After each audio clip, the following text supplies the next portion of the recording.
अगले बंद में वो औसाफ जो रुखसत हो गए हैं, जो माजी का किस्सा बन गए हैं, इकबाल उनकी डिटेल में जाते हैं और एक तरह से कहना ये चाह रहे हैं कि बंदा हुर में या आज़ाद बंदे में जो खुसूसियात होनी चाहिए वो ये खुसूसियात हैं।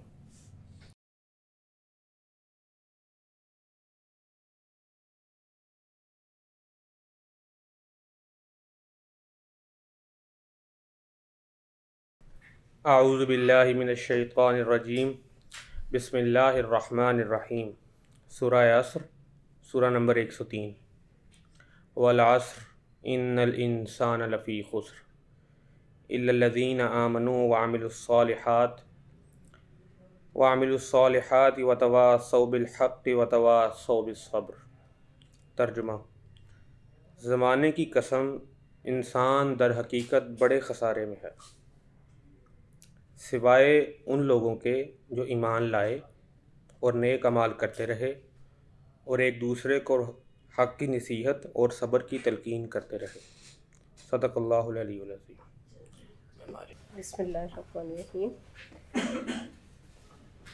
अल्लामा की तवील मंसूमात के सिलसिले में तलुए इस्लाम का इंतखाब किया गया है और इस पर कुछ टेक्स्ट के हवाले से गुफ्तगू और कुछ इसके जो मौज़ूआत हैं उन पर इंशाल्लाह बात करेंगे। और ये एक इस नज़्म का इंतखाब और वो भी 2023 में एक मेरे लिए बड़ी खुशगवार एक लम्हा है कि एक लिहाज से इसकी सदी मुकम्मल हो जाती है इस साल। तो ये नज़्म, इस नज़्म को लिखे हुए अल्लामा को एक सदी गुज़र गई और इसमें इकबाल ने जिस तरह मिल्लत इस्लामिया के तसव्वुर को देखा और जिन मौज़ूआत पर वो बात कर रहे हैं, अगरचे तकलीफ़ से बात यह है कि वो मौज़ूआत अभी भी हैं, अभी भी हम सरमायादाराना निज़ाम बिलखुसूस मगरिब के सरमायादाराना निज़ाम के पंजे में शिकंजे में हैं और अभी भी उम्मीद की कहीं ना कहीं किरण कुछ ना कुछ नमूदार हो रही है। तो एक सदी गुजर जाने के बावजूद हालात बेशक वही हैं, लेकिन रहनुमाई हमें इस नज़म से आज भी मिल रही है। बड़ी ये खूबसूरत नज़म है। 1923 में अल्लामा साहब ने ये ख़ुद पढ़ी और ये आखिरी नज़म थी जो इकबाल ने पढ़कर सुनाई। बांगे दरा की भी आपको मालूम है कि ये आखिरी नज़म है और इस नज़म में इकबाल ने जिस प्लेटफॉर्म से पढ़ी वो मारूफ़ उनका, जहाँ से वो अपनी नज़में सुनाया भी करते थे। बाज़ औक़ात उन्होंने तरन्नुम से भी सुनाई। अंजुमने हिमायत इस्लाम के प्लेटफॉर्म से इन्होंने पढ़ी और 30 मार्च 1923 को ये नज़म पेश की गई। ये नज़म अपने नौइयत के एतबार से हम शेरी हवाले से जब देखते हैं तो तरकीब बंद है। आप अगर आसानी या सहूलत के लिए इसको देखें तो तरकीब बंद एक तरह की मुख्तलिफ़ गज़लों का एक मजमुआ समझ लें, क्योंकि इसकी हैत उसी तरह गज़ल की होती है, लेकिन गज़ल से ये इसलिए खूबसूरत हो जाती है, गज़ल से इसलिए मुनफरिद हो जाती है कि इसके हर बंद में शायर एक नई बात कर देता है और वज़न की पाबंदी तो वो कर ही रहा होता है, काफ़िया और रदीफ़ की भी करता है। और बाज़ नज़में इकबाल की ऐसी भी हैं कि उन्होंने काफ़िया और रदीफ़ हर शेर में उसको अपनाया है और तवील नज़मों में इसकी मिसाल आपके जहन में होगी बाले जिब्रील की मस्जिद कुर्तबा। इस नज़म को जब हम देखते हैं तो यहाँ कहीं कहीं काफ़िए की वो उस तरह पाबंदी हर शेर में एक ही अंदाज से नहीं करते, लेकिन एक तवाज़ुन का एहसास हमें इस तवील नज़म में भी मिलता है। इसके कुल 9 बंद हैं और हर बंद में 8 अबियात हैं और एक तनासुब, एक तवाज़ुन, एक मुतनासिब अंदाज हमें दिखाई देता है। अब अगर इसके वज़न को देखें कि किस बहर में लिखी गई है, तो वो बहर मौसीकियत के एतबार से, आहंग के एतबार से, जोश, वलवला और हरारत के एतबार से बहुत अहम है। इसे हम एक मुतरन्नम बहर कह सकते हैं जो जिसका इस्तेमाल इकबाल ने यहाँ किया है, और वो है बहरे हज़ज मुसम्मन सालम। और उसके औज़ान क्या हैं? मफ़ाइलुन मफ़ाइलुन मफ़ाइलुन मफ़ाइलुन। तो अब मैंने पढ़ा इसलिए ये इसके औज़ान कि आप देखें कि इसमें रिदमेटिक जो है इसकी अप्रोच या मौसीकियत और गिनायत के अनासिर इसमें मौजूद हैं। और इन औज़ान को जब तकरार से हम पढ़ते हैं तो जो जोश, वलवला और हरारत इकबाल पहुंचाना चाहते थे, और उन्वान भी आप देखेंगे तुलुए इस्लाम, कि इस्लाम का तुलू हो रहा है।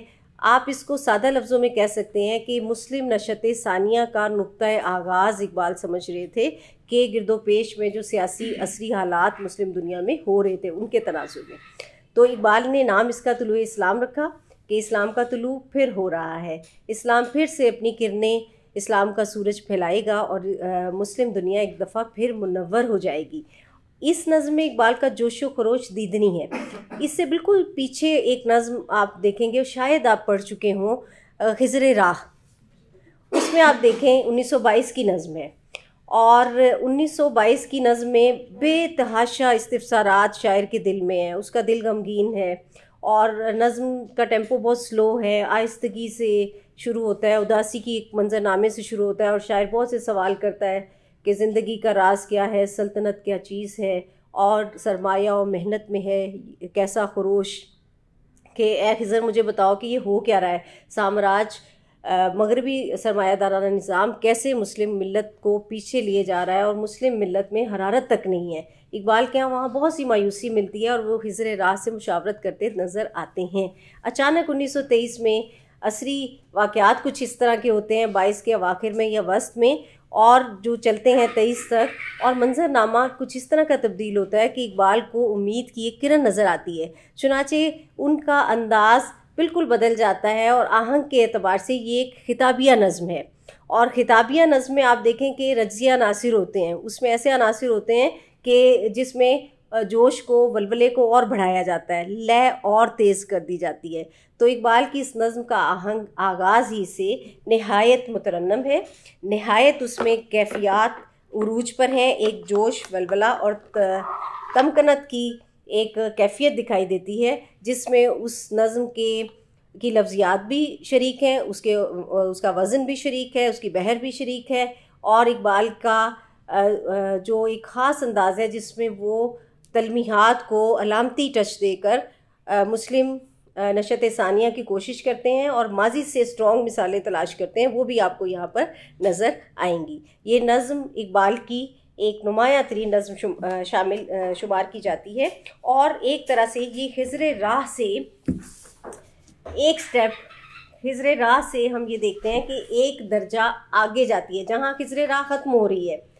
खिज़र राह आपको मालूम है कि तमाम तर मायूसी के बावजूद हौसला अफजा बात से ख़त्म होती है। दो शेर मैं आपके सामने पढ़ूंगी कि इकबाल फरमाते हैं कि खोल कर आँखें मेरे आईना एक गुफ्तार में, आने वाले दौर की धुंधली सी एक तस्वीर देख, कि मायूस होने की ज़रूरत नहीं है, मेरे आईना एक गुफ्तार में ऐसी बातें हैं कि मैं तुम्हें कुछ आरजू का जहाँ फिर भी तुम्हारे दिल में पैदा करूँगा। और आखिरी शेर फ़ारसी में लिखते हैं कि मुस्लिम हस्ती सीने रा अज आरजू आबाद दार, तो मुसलमान है तो सीने को, दिल को आरजुओं से खाली मत करना। बेशक हालात बहुत ख़राब हैं, हर ज़मा पेशे नज़र ला युखलिफुल मियाद दार, और हर वक्त हर लहजा, ज़मान को आप लहजे से लेकर घड़ियों सदियों तक ले जा सकते हैं कि हर वक्त हर ज़माने में इस बात को याद रखना कि अल्लाह अपने वादे पूरे करता है, अल्लाह अपने वादा खिलाफ़ी नहीं करता। सूरह आले इमरान का इशारा आपको इसमें मिलता है। तो ये जहाँ पे ख़त्म हो रही है, आप देखें कि तुलू इस्लाम वहीं से शुरू हो रही है, जहाँ से उसने कहा कि आरजुओं के जहाँ को आबाद रखना।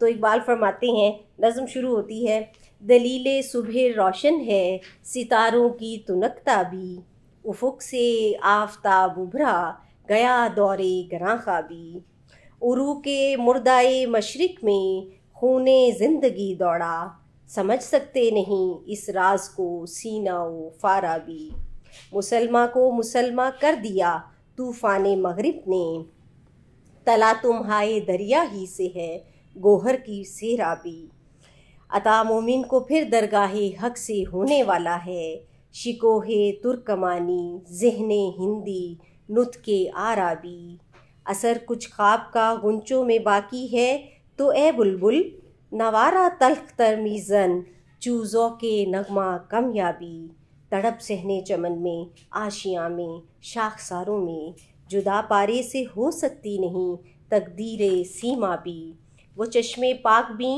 क्यों ज़ीनते बरगिस्तवां देखे, नज़र आती है जिसको मर्दे गाजी की जिगर ताबी, ज़मीरे लाला में रोशन चरागे आरजू कर दे, चमन के ज़र्रे ज़र्रे को शहीदे जुस्तजू कर दे। ये उस तरकीब बंद का पहला बंद है। और आपको मालूम है कि तरकीब बंद की हैत में जो आखिरी शेर होता है वही उस बंद का मौजू होता है। उस बंद का मौजू उसके आखिरी शेर में होता है और उसको हम माकूसी तरतीब से समझ सकते हैं। तरकीब बंद को हमेशा याद रखें कि माकूसी तरतीब से समझें।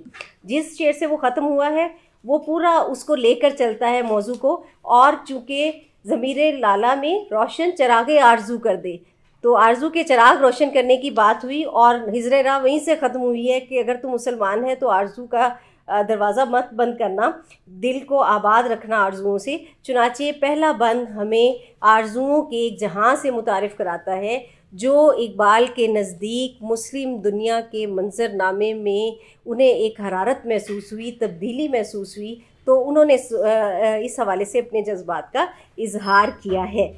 शायराना अंदाज मुकम्मल तौर पर बरकरार रखा है। लफ्ज़ियात देखें कि किस तरह इकबाल के यहाँ चलती हैं। अब ये आरजू आपके जहन में सवाल पैदा हो सकता है कि इस नज़्म के आखिर वो कौन सी आरजुएँ हैं जो उनके सामने थी। अगरचे वो दूसरे तीसरे बंद में आगे जाकर उनकी घिरा खुलती हुई नज़र आती है, लेकिन असली सियासी मंजरनामा आखिर था क्या, हुआ क्या उस वक्त।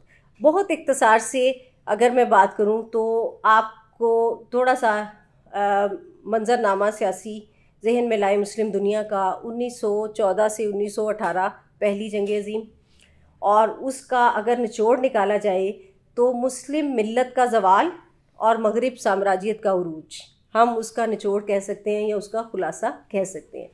अब 1914 से 18 के बाद जो बेचैनी, जो इज़्तिराब, जो हलचल मुस्लिम ममालिक में पैदा हुआ या मुसलमानों के दिलों में पैदा हुआ, वो नहायत जिसको कहना चाहिए वो नागुफ्ता बे था। वो एक बेबसी की तस्वीर बनकर रह गए थे और जो मुसलमान खित्ते हैं उनमें रहने वाले इस दर्द को महसूस भी कर रहे थे और इस दर्द से निकलने की काविशें भी कर रहे थे कि हम इस चीज़ से निकल आएँ। हम कहीं ना कहीं जिहाद की, कहीं ना कहीं हरकत की काविशें मुस्लिम दुनिया में मुसलसल हो रही थी। और एशिया को जब हम देखें तो गैर मुस्लिम हिस्से भी बाज़ उनमें तब्दीलियाँ आ रही थी। जैसे आपको 1917 का इनकलाब रूस दिखाई देगा। यानी एक मंजरनामा एशिया के हवाले से कि एशिया में तब्दीलियाँ आ रही थी, उसमें मुसलमान और गैर मुस्लिम दोनों को ले लें। और बिलखुसूस मुसलमानों को अगर देखें तो हमें मुसलमान उभरते हुए दोबारा से काविश करते हुए दिखाई दे रहे हैं। उसका एक वाज़ेह हवाला 1922 में इकबाल को नज़र आया और 1 सितंबर 1922 में तुर्की का हवाला इकबाल के पेश नज़र है। यूँ कहना चाहिए कि तुलुए इस्लाम एक हंगामी नौयत की नज़्म है जो कि फ़ौरी नौयत की नज़्म है। एक ऐसा आइडिया है जो शायर ने असरी हिस्सियत को महसूस करते हुए पेश किया। सितंबर 1922 में तुर्कों ने इस हवाले से काविश की दोबारा से उभरने की, और मुस्तफ़ा कमाल पाशा, जिन्हें वो अतातुर्क कहते हैं, बहुत बड़े लीडर थे। मुस्तफ़ा कमाल पाशा ने एक दफ़ा दोबारा अपनी बची खुची वो फ़ौज जो कि अरबों के एक लिहाज से अरबों ने भी तुर्कों को दबाया, जब अंग्रेज़ों के साथ मिल गए तो एक मोराल डाउन हुआ, फिर जंग अज़ीम के असरात। तो मुस्तफ़ा कमाल पाशा ने अपनी कौम को दोबारा से इकट्ठा किया, फ़ौज को जमा किया। उसके बाद उन्होंने कुछ फतूहात का सिलसिला शुरू किया। ये वो फ़तह जिसके नतीजे में इकबाल इन जज्बात का इजहार कर रहे हैं, ये फ़तह अदरना कहलाती है। अदरना की फ़तह और समरना और अदरना यूनानियों के इलाके थे और तुर्कों ने इन इलाकों को पर कब्ज़ा किया और बिल आखिर कुस्तुनतुनिया से ना सिर्फ यूनानियों को निकाला बल्कि इसको ईसाइयों को भी वहाँ से इन्होंने निकाल दिया। इस पर मुस्लिम दुनिया में एक लहर दौड़ पड़ी, खुशी की लहर दौड़ पड़ी, क्योंकि पैरेलल मुख्तलिफ मुस्लिम ममालिक में इस तरह की काविशें और भी हो रही थी।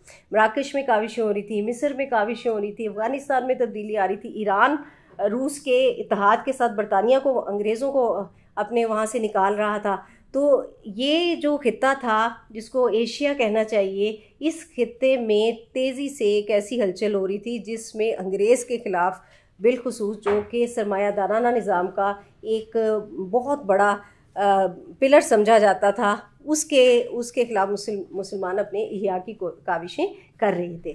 चुनाचे ये वाक़या जो सडनली, जिसको ही पैरेलल तो हो रहा है हर मुल्क में, मराकश में हो रहा है, मिस्र में हो रहा है, अफ़गानिस्तान में, खुद हिंदुस्तान में तहरीके तरके मवालात अपने उरूज पे थी। और ये सारी चीज़ें हिंदुस्तान का असली मंजरनामा भी जब आप देखें तो मुस्लिम लीग की काविशें भी अपने उरूज को जाती हुई नज़र आ रही हैं। वो भी अंग्रेज़ साम्राज्य के को देख चुके हैं कि वहाँ पर किस तरह के हालात हैं। तो ये सब उसकी वजह बने। शायर के तहत शऊर में पूरी वो सियासी फ़ज़ा है, लेकिन कलीदी किरदार यहाँ पर तुर्कों की, मुस्तफ़ा कमाल पाशा की एफ़र्ट्स जो हैं वो हमें नज़र आती हैं, जो इस्मत पाशा की सरकर्दगी में या उन्होंने जो निगरानी करते हुए वहाँ पर अदरना और समरना के इलाके हासिल कर लिए और यूनानी और सलीबियों को यहाँ से निकाल बाहर किया। तो इकबाल उससे बहुत मुतासिर हुए। उसी मंजरनामे को अब आप जहन में रखिएगा, आप देखिएगा कि शायर क्या कह रहा है। दलील सुबह रोशन है सितारों की तुनक ताबी, उफुक से आफताब उभरा गया दौरे गरा ख्वाबी। कि शायर यहाँ पर लॉजिकली बात कर रहा है।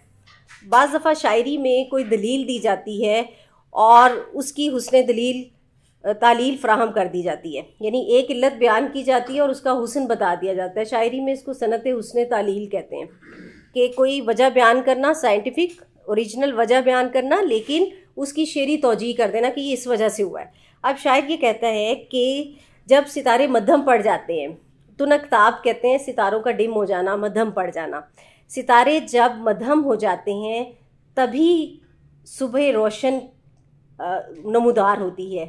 सितारों का मध्यम हो जाना, साइंटिफिकली भी आप देखें कि सितारे जब मध्यम होते हैं, जब उजाला करीब होता है सुबह का, तो सुबह की दलील बन जाता है उनका मध्यम होना। तो इकबाल ये कहते हैं कि हम बज़ाहिर ज़वाल में हैं, मिलत इस्लामिया के सितारे तुनकताब थे, लेकिन ये दलील थे कि मुस्लिम अरूज होगा, क्योंकि हर कमाल को ज़वाल है और ज़वाल के बाद कमाल के अनासिर नज़र आते हैं। ज़िंदगी यूं ही आगे बढ़ते जाने का नाम है।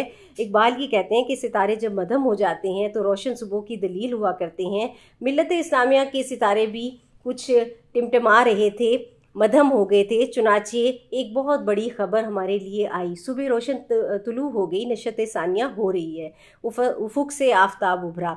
इसीलिए देखो तो सही कि उफुक से आफताब उभर आया है। अब आप यहाँ पर देखें कि शायर ने ये नहीं कहा कि पूरा सूरज निकल गया है, सूरज अपने उरूज पे है। मिलत इस्लामिया उफुक से उभरना शायर की खूबसूरती की दलील के कुछ कुछ अलामात आई हैं, कुछ कुछ इशारे मिले हैं कि मिल्लत ऊपर जाएगी। गया दौरे गरा ख्वाबी, गहरी नींद का ज़माना चला गया। और ये ख्वाब गफलत का किनाया है, गरा ख्वाब होना।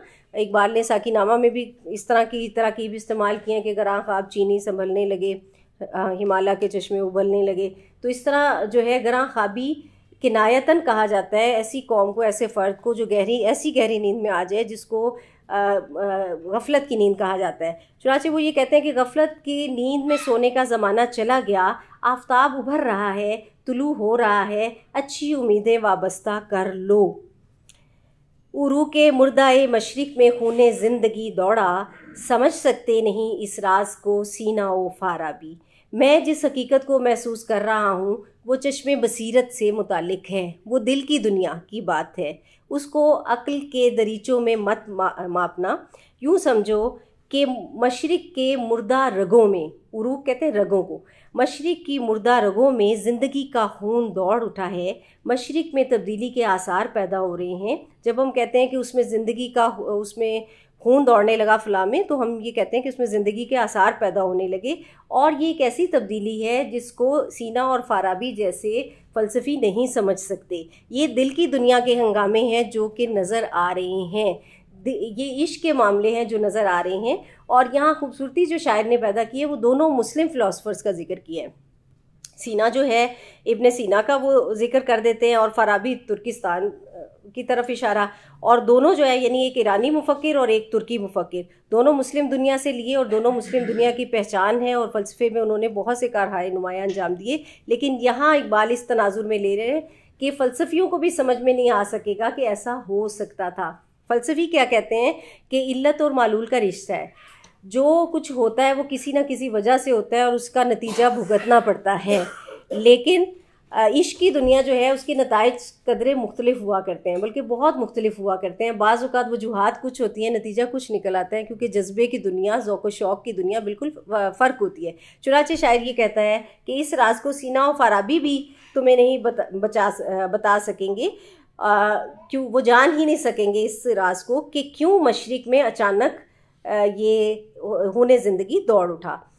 मुसलमा को मुसलमा कर दिया तूफ़ान मगरिब ने। मैं तुम्हें बताता हूँ कि हुआ क्या, कि मगरिब के तूफ़ान ने मुसलमा को दर हकीकत अमलन मुसलमान बना दिया। और तूफ़ान मगरिब किस चीज़ का इस्तारा है यहाँ पर? जंग अज़ीम का, कि 14 और से 18 तक जो पहली जंग अज़ीम हुई है, और इसके बाद ये अब ये एक तूफ़ान था ना, शिद्दत का इस्तारा इसमें शायर ने इस्तेमाल किया कि इस तूफ़ान मगरिब ने, बज़ाहिर मगरिब ने कहा हमारी फ़तह हुई, एक इत्तेहादी की फ़तह हुई, एक की शिकस्त हुई। मुसलमान तो वहाँ कहीं दूर दूर तक नहीं थे, लेकिन मुसलमानों को ये एहसास हो गया कि हम वजूद रखते हैं, हमें अपने वजूद की परवाह करनी चाहिए। बिल्कुल इसी तरह जैसे तला तुम हाय दरिया ही से है गोहर की सैराबी, जैसे गोहर उसी वक्त सीप के अंदर मौजूद होता है, लेकिन उसी वक्त मोती बनता है जब वो दरिया बेमानी समुंदर के आता है। शायरी में समुंदर की लहरों के थपेड़ों का मुकाबला करता है, उसी वक्त वो सीप में गोहर बनता है। अब आपको मालूम है कि बहार के बादल, जिसको अब्र नैसा कहते हैं, उसका एक कतरा ज़ाहिरी बात है बहुत सी सीप में चला जाता है, लेकिन कोई कोई सीप ऐसी होती है जो कि जिसमें गोहर बन जाता है। अल्लाह ताला ने ये खासियत रखी है कि कुछ गोहर बन जाते हैं, कुछ भी नहीं बनते, महज कतरा आब बनकर या खुश्क होकर ख़त्म हो जाते हैं। लेकिन वो जो गोहर बनता है सीप के अंदर, बहरहाल उसे सीप मौज के तपेड़े खाने पड़ते हैं, तो वो किसी न किसी तपेड़े या लहर के ज़ेरे असर साहिल पर पटक देती है उनको, और सीप बाहर आ जाती है, उनमें से गोहर जो है वो निकल जाते हैं। तो तलातुम हाय दरिया ही से है गोहर की सैराबी, गोहर सैर आब होता है, गोहर की प्यास उसी वक्त बुझती है जब उसे तपेड़े पड़े। मुसलमान को यहाँ पर गोहर इस्तिआरतन कहा गया है। मुसलमान मोती है जिसने मगरिब के तूफ़ान के थपेड़े खाए। और ये जो तलातुम हाय दरिया हैं, ये जो समुंदर, यहाँ पे दरिया मगरिब के तनाजुर में आया है कि जो बड़ा भयानक हमें लग रहा है कि समुंदर की तरह इसके तलातुम में हम मुकाबला नहीं कर सकेंगे, लेकिन उससे कुछ गोहर निकले हैं।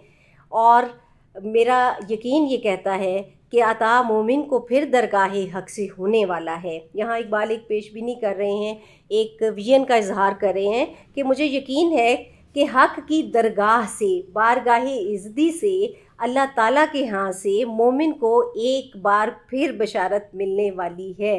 अब मुस्लिम दुनिया के वो 3 खित्ते जो पूरी दुनिया में 3 हवालों से मुमताज़ थे, उनके इकबाल ने इशारे दिए हैं। और वो क्या थे? शिकोहे तुर्कमानी, तुर्कमान यानी तुर्कों की शानो शिको, तुर्कों की हैबत, तुर्कों का एक जो सलाबत थी, एक जो जुर्रत थी।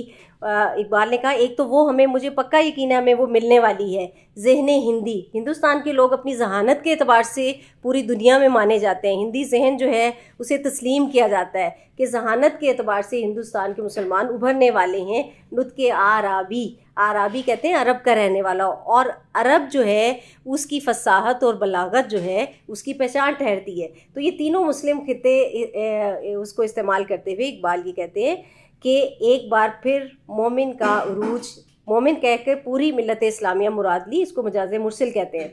मोमिन को, सिर्फ एक मोमिन को नहीं मिलने वाला, पूरी मिल्लत इस्लामिया के अंदर तब्दीली आने वाली है। और इकबाल ने यहाँ पर 3 खित्तों का जिक्र किया है, लेकिन मुराद पूरी मिल्लत इस्लामिया है।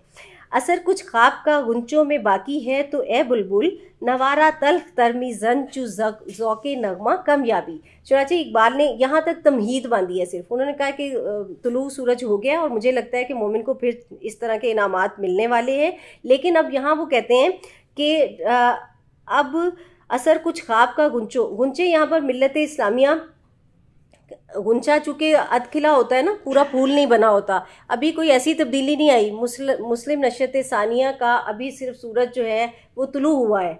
तो इकबाल ये कहते हैं कि अभी ये गुंचे हैं, और वो जिस ख्वाब गफलत में थे, ख्वाब से मुराद है ख्वाब गफलत, गफलत की जिस नींद में वो थे, तो अभी कुछ ना कुछ असर तो है उनके अंदर, इन्हें किसी तरह बेदार करना होगा। ए बुलबुल, अब सवाल ये कि बुलबुल कौन है? इसके 2 पहलू हैं।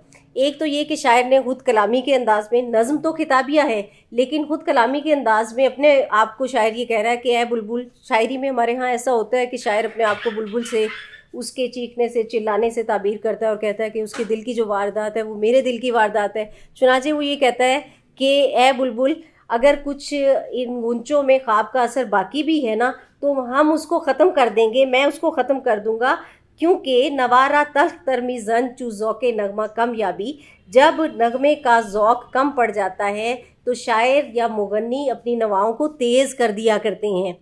ठीक है, आप देखेंगे सिंगर बाज़-औक़ात अब मॉडर्न सिंगिंग की तरफ अगर आप आ जाएं तो वो बीच में बातें करना शुरू हो जाते हैं या आपसे कहते हैं क्लैपिंग करें। ठीक है, नवारा तल्ख तरमीज़न चू ज़ौक़े नगमा कामयाबी, जो नगमा खां है जब उसको ये लगता है कि मेरा सुर जो है वो धीमा पड़ रहा है, मेरी आँच नगमे की कम हो रही है, तो वो सुनने वाले को कहा करते हैं, वो अपनी लय बढ़ा देते हैं उसको तेज़ करने के लिए। चुनांचे इकबाल ये कहते हैं कि अव्वल तो ये तब्दीली आ रही है, दूसरा ये कि अगर गुंचों के अंदर कुछ ख्वाब गफलत है भी तो ए बुलबुल, यानी अपने आप को कहते हैं कि मैं अपनी नवा को तेज़ तर कर दूंगा, मैं शायरी के ज़रिए उनके जज्बात में हलचल पैदा कर दूंगा, मैं उनके इंकलाब की लय को तेज़ करके रहूँगा। ठीक है, दूसरा शेड बुलबुल से आप ये ले सकते हैं कि वो अपने तबका शौरा को या लिखने वालों को मुखातिब है और वो ये कहता है कि अदब बराए ज़िंदगी की तरफ आओ। कब तक अदब बराए, आपको मालूम है ना कि इकबाल के ज़माने का अदब भी इसी तरह था जो यासियत पर मबनी था। अब ये असरारे खुदी 1915, रमूज़ 1918 और उसके बाद 1923 जो है इसी ज़माने में आपको प्यामे मशरिक मिलती है, तो उसमें मशरिक के मसाइल पर वो बात करें, अदब बराए ज़िंदगी के तर्जुमान बन गए हैं और वो ज़िंदगी के हवाले से तब्दीली चाह रहे हैं। चुनांचे आप इसकी ताबीर ये भी ले सकते हैं कि बुलबुल से मुराद तबका शौरा या लिखने वाले हैं। वो ये कहते हैं कि शेर व अदब का मिजाज हमें बदल देना चाहिए, बहुत सो लिया, बहुत सुला लिया, गुलो बुलबुल के किस्से अब छोड़ दो, अपनी नवा में तलखी पैदा करो, मकासिद की तरफ लेकर आओ तेज़ी पैदा। तलखी कहते हैं तेज़ी को, तुंदी को। अपनी नवा को तल्ख करने का मतलब ये है कि इनके अंदर कोई जज्बात की, मकासिद की और अमाल की, मुसलसल अमाल की तरफ इनको लेकर आओ। और ये मिसरा इन्होंने यहाँ पर तज़मीन किया है और हाफिज़ से ये मिसरा ये ले लेते हैं। तड़प सहने चमन में आशिया में शाख सारों में, अब देखें उसलूब लय बढ़ गई है, लय तेज़ हो गई है, साथ ही नवा अपनी भी तेज़ हो गई है शायर की। वो ये कहता है तड़प सहने चमन में आशिया में शाख सारों में, जुदा पारे से हो सकती नहीं तकदीर सीमा भी, कि ये जो मिल्लत इस्लामिया का सहन है, चमन जो है यहाँ पर मिल्लत इस्लामिया को कहा है। मिल्लत इस्लामिया के सहन में मुराद ये है कि मिल्लत इस्लामिया में, उसके आशियानों में, उसकी शाखसारों में। आपको ये बात तसव्वुफ़ की किताबें भी जब आप पढ़ते हैं तो उसमें देखेंगे कि मिल्लत इस्लामिया को ज़्यादातर एक शजर से तशबीह दी गई है कि ये घना शजर है, इसकी जड़ें गहरी हैं, शाखें जो है मिल्लत की शाखें फैलनी चाहिए।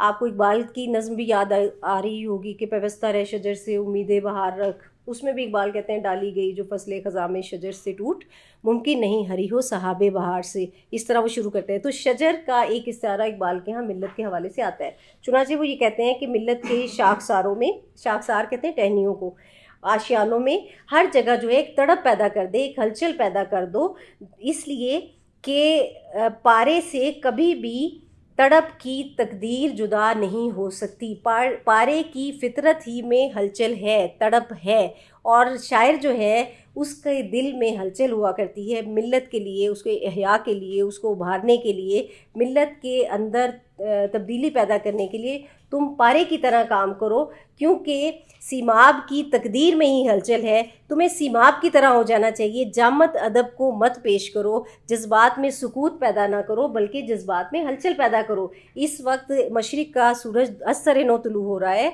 गरां ख्वाबी ख़त्म हो रही है, लिहाजा तुम्हें भी ऐसा पैगाम देना चाहिए कि अदब बराए ज़िंदगी का पैगाम हो, हरकत का पैगाम हो, हरारत का पैगाम हो, और तुम अपना हिस्सा इस हवाले से डाल सकते हो। खुद को भी कह रहे हैं और तबका शौहरा को भी कह रहे हैं।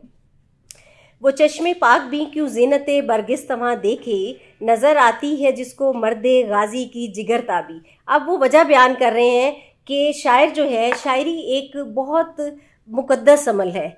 इकबाल ये कह रहे हैं कि पाक भी नज़रों को चीज़ों के मानी ज़ाहरियत में नहीं मिलते, बातनियत में मिलते हैं, उसके बातिन में मिलते हैं। मिसाल के तौर पर कि पाक नज़र या नेक नज़र जब घोड़े पर पड़ती है तो वो उसकी जीनत को नहीं देखती।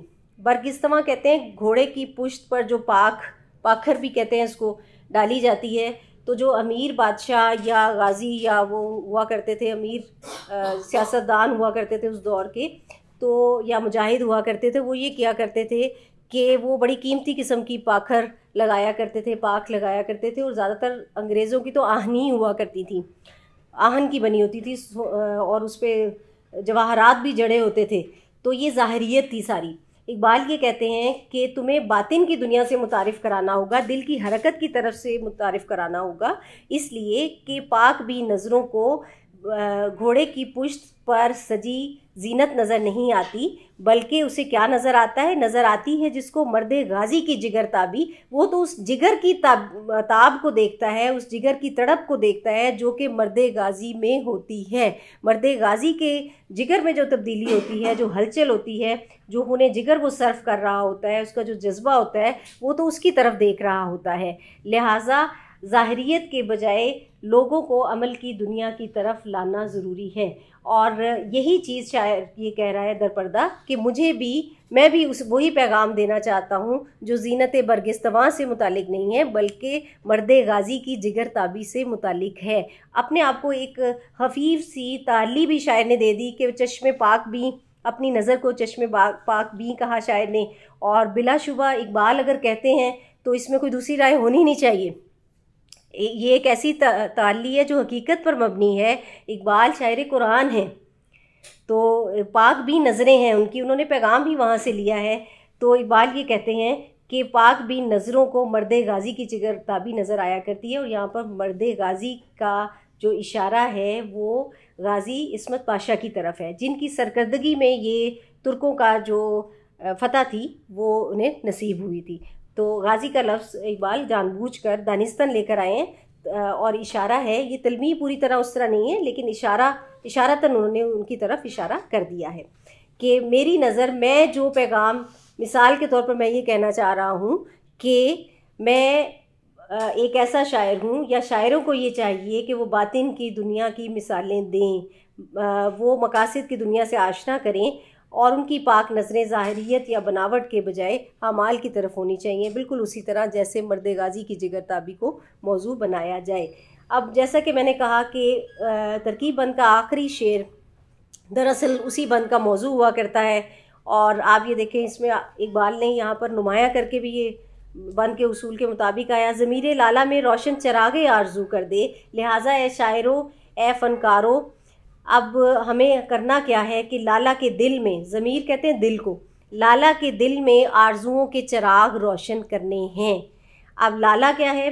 लाला इकबाल का एक बहुत बड़ी अलामत है, जो शाहीन, और शाहीन के बाद आप समझ लें कि बहुत बड़ी अलामत इकबाल की लाला है। और इस लाला के कई रंग हैं। लाला को बाज़ औक़ात वो साकी अज़ल के लिए इस्तेमाल करते हैं, बाज़ औक़ात नबी पाक सल्लल्लाहु अलैहि वसल्लम के लिए इस्तेमाल करते हैं, ज़्यादातर मिल्लत इस्लामिया के लिए लाला का लफ्ज़ लाते हैं यहाँ भी, और फ़र्द मिल्लत के लिए भी लेकर आते हैं। चुनांचे यहाँ भी वो कहते हैं कि लाला के ज़मीर में, मिल्लत इस्लामिया के दिल में, या मिल्लत इस्लामिया के अफराद के दिलों में हमें आरजुओं के चिराग रोशन करने हैं। चमन के ज़र्रे ज़र्रे को शहीदे जुस्तजू कर दे। और अगर मिल्लत इस्लामिया एक चमन है, एक बाग है, तो इसके ज़र्रे ज़र्रे, यहाँ पर ज़र्रा मुसलमान है, ज़र्रे ज़र्रे को जुस्तजू का शहीद कर देना है। जुस्तजू के लिए, अमल के लिए, हरकत के लिए उस पर कुर्बान कर देना है। यानी शहीद जुस्तजू होना आमाल की तसलसल और बहुत ज़्यादा शिद्दत की तरफ इशारा कर रहा है कि हमने सिर्फ माइल नहीं करना, बल्कि शहीद जुस्तजू कर देना है। जुस्तजू के रास्ते पर वो अपने आप को कुर्बान कर दे और इस तरह मिल्लत के लिए काम करे। लेकिन करना किसने है? शायरों ने करना है, शायर ने करना है, और उनके दिल में ये हरकत पैदा करनी है। ये एक तमहीदी बंद है, और इसमें अगर फ़नी हवाले से आप देखें तो आप इसमें सनत हुस्न तालील आपको नज़र आएगी। असल वजूहात को शायराना वजह के तौर पर बयान कर देते हैं। इमेजरी के हवाले से, तिमसालों के हवाले से बहुत खूबसूरत तिमसालें हैं। ये तिमसालें साकिन नहीं हैं, ठहरी हुई नहीं है, स्टैटिक नहीं है, बल्कि मुतहर्रिक है। और इकबाल के यहाँ मुतहर्रिक तिमसालें बहुत ज़्यादा आती हैं। इमेज जो है इनके वहाँ रुके हुए नहीं होते। एक मुसव्विर के लिए इस बंद में बहुत गुंजाइश है बहुत कुछ बनाने की, इसलिए कि इकबाल की तिमसालें मुतहर्रिक हुआ करती हैं। उनमें साकत, चूँकि उनका पैगाम ही मुतहर्रिक है। और उसके अलावा यहाँ पर इशारे और तलमीहें, इशारे और अलामतें देखें कि हर लफ्ज़ अपने लुग़वी मानों में नहीं आया। तूफ़ान लुग़वी मानों में नहीं है, उरूक़ मुर्दा मशरिक़ लुग़वी मानों में नहीं है, बल्कि ये तो मशरिक़ को यहाँ उन्होंने मुजस्सम वजूद मुराद ले ली है। यहाँ तो वो एक मशरिक़ जो है वो एक खित्ता नहीं रहा बल्कि वजूद बन गया है, तमसीली अनासिर पैदा हो गए हैं। इसी तरह दरिया जो है वो मिल्लत इस्लामिया की तरफ, गोहर उसके फ़र्द की तरफ, ज़र्रा उसके फ़र्द की तरफ, और फ़नी एतबार से तज़मीन भी यहाँ पर दिखाई दे रही है। और एक मंजरनामा फ़ितरत का भरपूर अंदाज से उन्होंने पेश कर दिया है, जिसमें एक हलचल है, जिसमें एक शान है, जिसमें एक हरारत है। और बड़ा अच्छा एक तुलू, बड़ा अच्छा पहला बंद इनका आता है इस्लाम के तुलू के हवाले से। एक अज़्म मुसम्मम का वो इरादा करते हैं कि मिल्लत में जो हल्की पुल्की हमें एक हलचल नज़र आ रही है, इसके लिए हम एक तूफ़ान बर्पा कर देंगे और इस बार हम मुस्लिम नशत सानिया को उरूज की तरफ ले जाएंगे। उसके लिए जो चीज़ हमारी मुआवनत करेगी वो आरज़ू के चिराग हैं। तो आरज़ू के पहले बंद का ख़ुलासा यही है कि इसमें हमें मायूसी से रोशनी मिली है, लिहाजा हमें आरज़ुओं के चिराग को बंद नहीं करना होगा। आरज़ू इकबाल का महबूब मौजू है। साकिनामा में कई आपको आरज़ुएँ जो है अपनी आरज़ुओं की तरफ वो इशारा करते हैं और बताते हैं कि मैं मिल्लत को दे देना चाहता हूँ। यही कुछ है साकी मताए फ़कीर, इसी से फ़कीरी में हूँ मैं अमीर, कि मैंने अपनी सब कुछ मता जो है उम्मत को दे देनी है। तो ये पहले बंद का एक अंदाज़ है। अब आगे वो इसी इजमाल को, इस नज़्म में बलागत बहुत है, एक एक शेर में इसका ताल्लुक़ बहुत है दूसरे एक बंद का दूसरे के साथ और फिर पूरे मौजू के साथ। अब वो ये कहते हैं, सरिश्के चश्मे मुस्लिम में है नैसा का असर पैदा, खलीलुल्लाह के दरिया में होंगे फिर गोहर पैदा, किताबे मिल्लत बैज़ा की फिर शिराज़ा बंदी है, ये शाखे हाशमी करने को है फिर बरगो बर पैदा, रुबूदा तुर्के शिराज़ी दिले तबरेज़ो काबुल रा, सबा करती है बुए गुल से अपना हम सफ़र पैदा, अगर उस्मानियों पर कोहे गम टूटा तो क्या गम है, कि खूने सद हज़ार अंजुम से होती है सहर पैदा, जहाँ बानी से है दुश्वार तर कारी जहाँ बीनी, जिगर खूँ हो तो चश्मे दिल में होती है नज़र पैदा, हज़ारों साल नरगिस अपनी बेनूरी पे रोती है, बड़ी मुश्किल से होता है चमन में दीदावर पैदा, नवा पैरा हो ए बुलबुल कि हो तेरे तनन्नुम से, कबूतर के तने नाजुक में शाही का जिगर पैदा, तेरे सीने में है पोशीदा राज़े ज़िंदगी कह दे, मुसलमा से हदीसे सोज़ो साज़े ज़िंदगी कह दे। अब यहाँ पर भी आप देखें आखिरी दो शेर शायर की तरफ चले जाते हैं।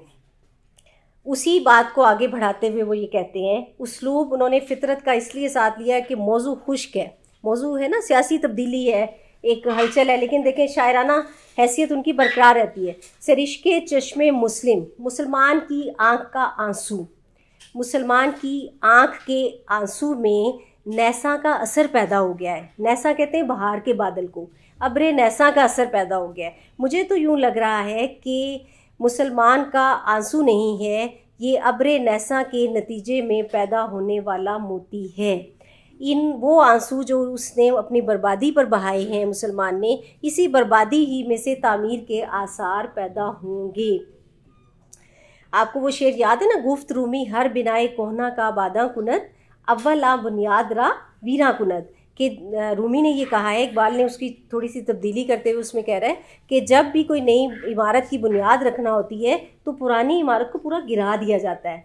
तो इसमें भी इकबाल ये कह रहे हैं कि वो बज़ाहिर तो आंसू हैं अपनी बदहाली पर, अपनी मजलूमी पर, लेकिन मुझे ऐसे लग रहा है कि अब बहार आने वाली है। नैसा का जिक्र इकबाल ने दानिस्तन किया कि अब बहार, और रियायतें देखें कितनी ज़्यादा हैं, एक लफ्ज़ दूसरे के साथ आया है, और वो ये कहते हैं कि बहार का बादल अब बारिश करम बरसाएगा, खलीलुल्लाह के दरिया में होंगे फिर गोहर पैदा। और ये मिल्लत इस्लामिया का पूरा दरिया मौजे मारेगा, पूरा समुंदर मौजे मारेगा, और ये आम दरिया नहीं है, ये खलीलुल्लाह का दरिया है। अब ये इस्तिआरा है खलीलुल्लाह का दरिया किसकी तरफ, मिल्लत इस्लामिया की तरफ, क्योंकि उम्मत मोहम्मदी सल्लल्लाहु अलैहि वसल्लम जो है वो खलीलुल्लाह के दरिया का नतीजा है, समर है, ठीक है। वो हम जो है खलीलुल्लाह के दरिया के गोहर हैं। तो वो ये कहते हैं कि खलीलुल्लाह के दरिया में होंगे फिर गोहर पैदा, फिर मोती पैदा होंगे। ये मोती कौन है, ये गोहर का इस्तारा उन्होंने किया है मिल्लत इस्लामिया के फ़ाल लोगों की तरफ। ऐसे लोग जो मिल्लत तारीख़ी हवाले से मिल्लत की पहचान बने, इनमें खुलफाए राशिदीन भी हैं, इनमें इस्लामी तारीख़ के मुमताज़ और नुमाया नाम भी हैं, तारीख़ के मुख्तलिफ़ ज़मानों से मुख्तलिफ़ नाम, कि फिर से वो नुमाया मुसलमान दोबारा से इस दरिया में ज़ाहिर होंगे। पैदा का मतलब होता है ज़ाहिर होना, नमूदार होना, फिर से अपनी नमू दिखाएंगी। किताब मिल्लत बैज़ा की फिर शिराज़ा बंदी है। मिल्लत इस्लामिया जो है उसको मिल्लत बैज़ा कहते हैं, बैज़ा रोशन को कहते हैं, रोशन मिल्लत है ये। और इस रोशन मिल्लत की किताब की दोबारा से शिराज़ा बंदी की जा रही है, इसके औराक दोबारा से इकट्ठे किए जा रहे हैं, मुजतमे किए जा रहे हैं, इस किताब को दोबारा से इकट्ठा किया जा रहा है, यानी इत्तेहाद मिल्लत का कायम हो रहा है। और वही मुस्लिम ममालिक में जो हलचल दिखाई दे रही थी उस अहद में, उसको सामने रखें कि ये हलचल बता रही है मुस्लिम ममालिक की कि एक दफ़ा फिर यकजहती होने वाली है, मुसलमान जो हैं वो इकट्ठे होने वाले हैं, मिल्लत की किताब अस्सर नौ उसकी शराज़ा बंदी हो जाएगी, मुसलमान इकट्ठे हो जाएंगे और उस कुरान के पैगाम को वो पूरा करेंगे कि सब मिलकर अल्लाह की रस्सी को मजबूती से थामे रहो और आपस में तफरीका मत डालो। तो वो एक इत्तेहाद की कैफियत जो है वो दोबारा से दिखाई दे रही है।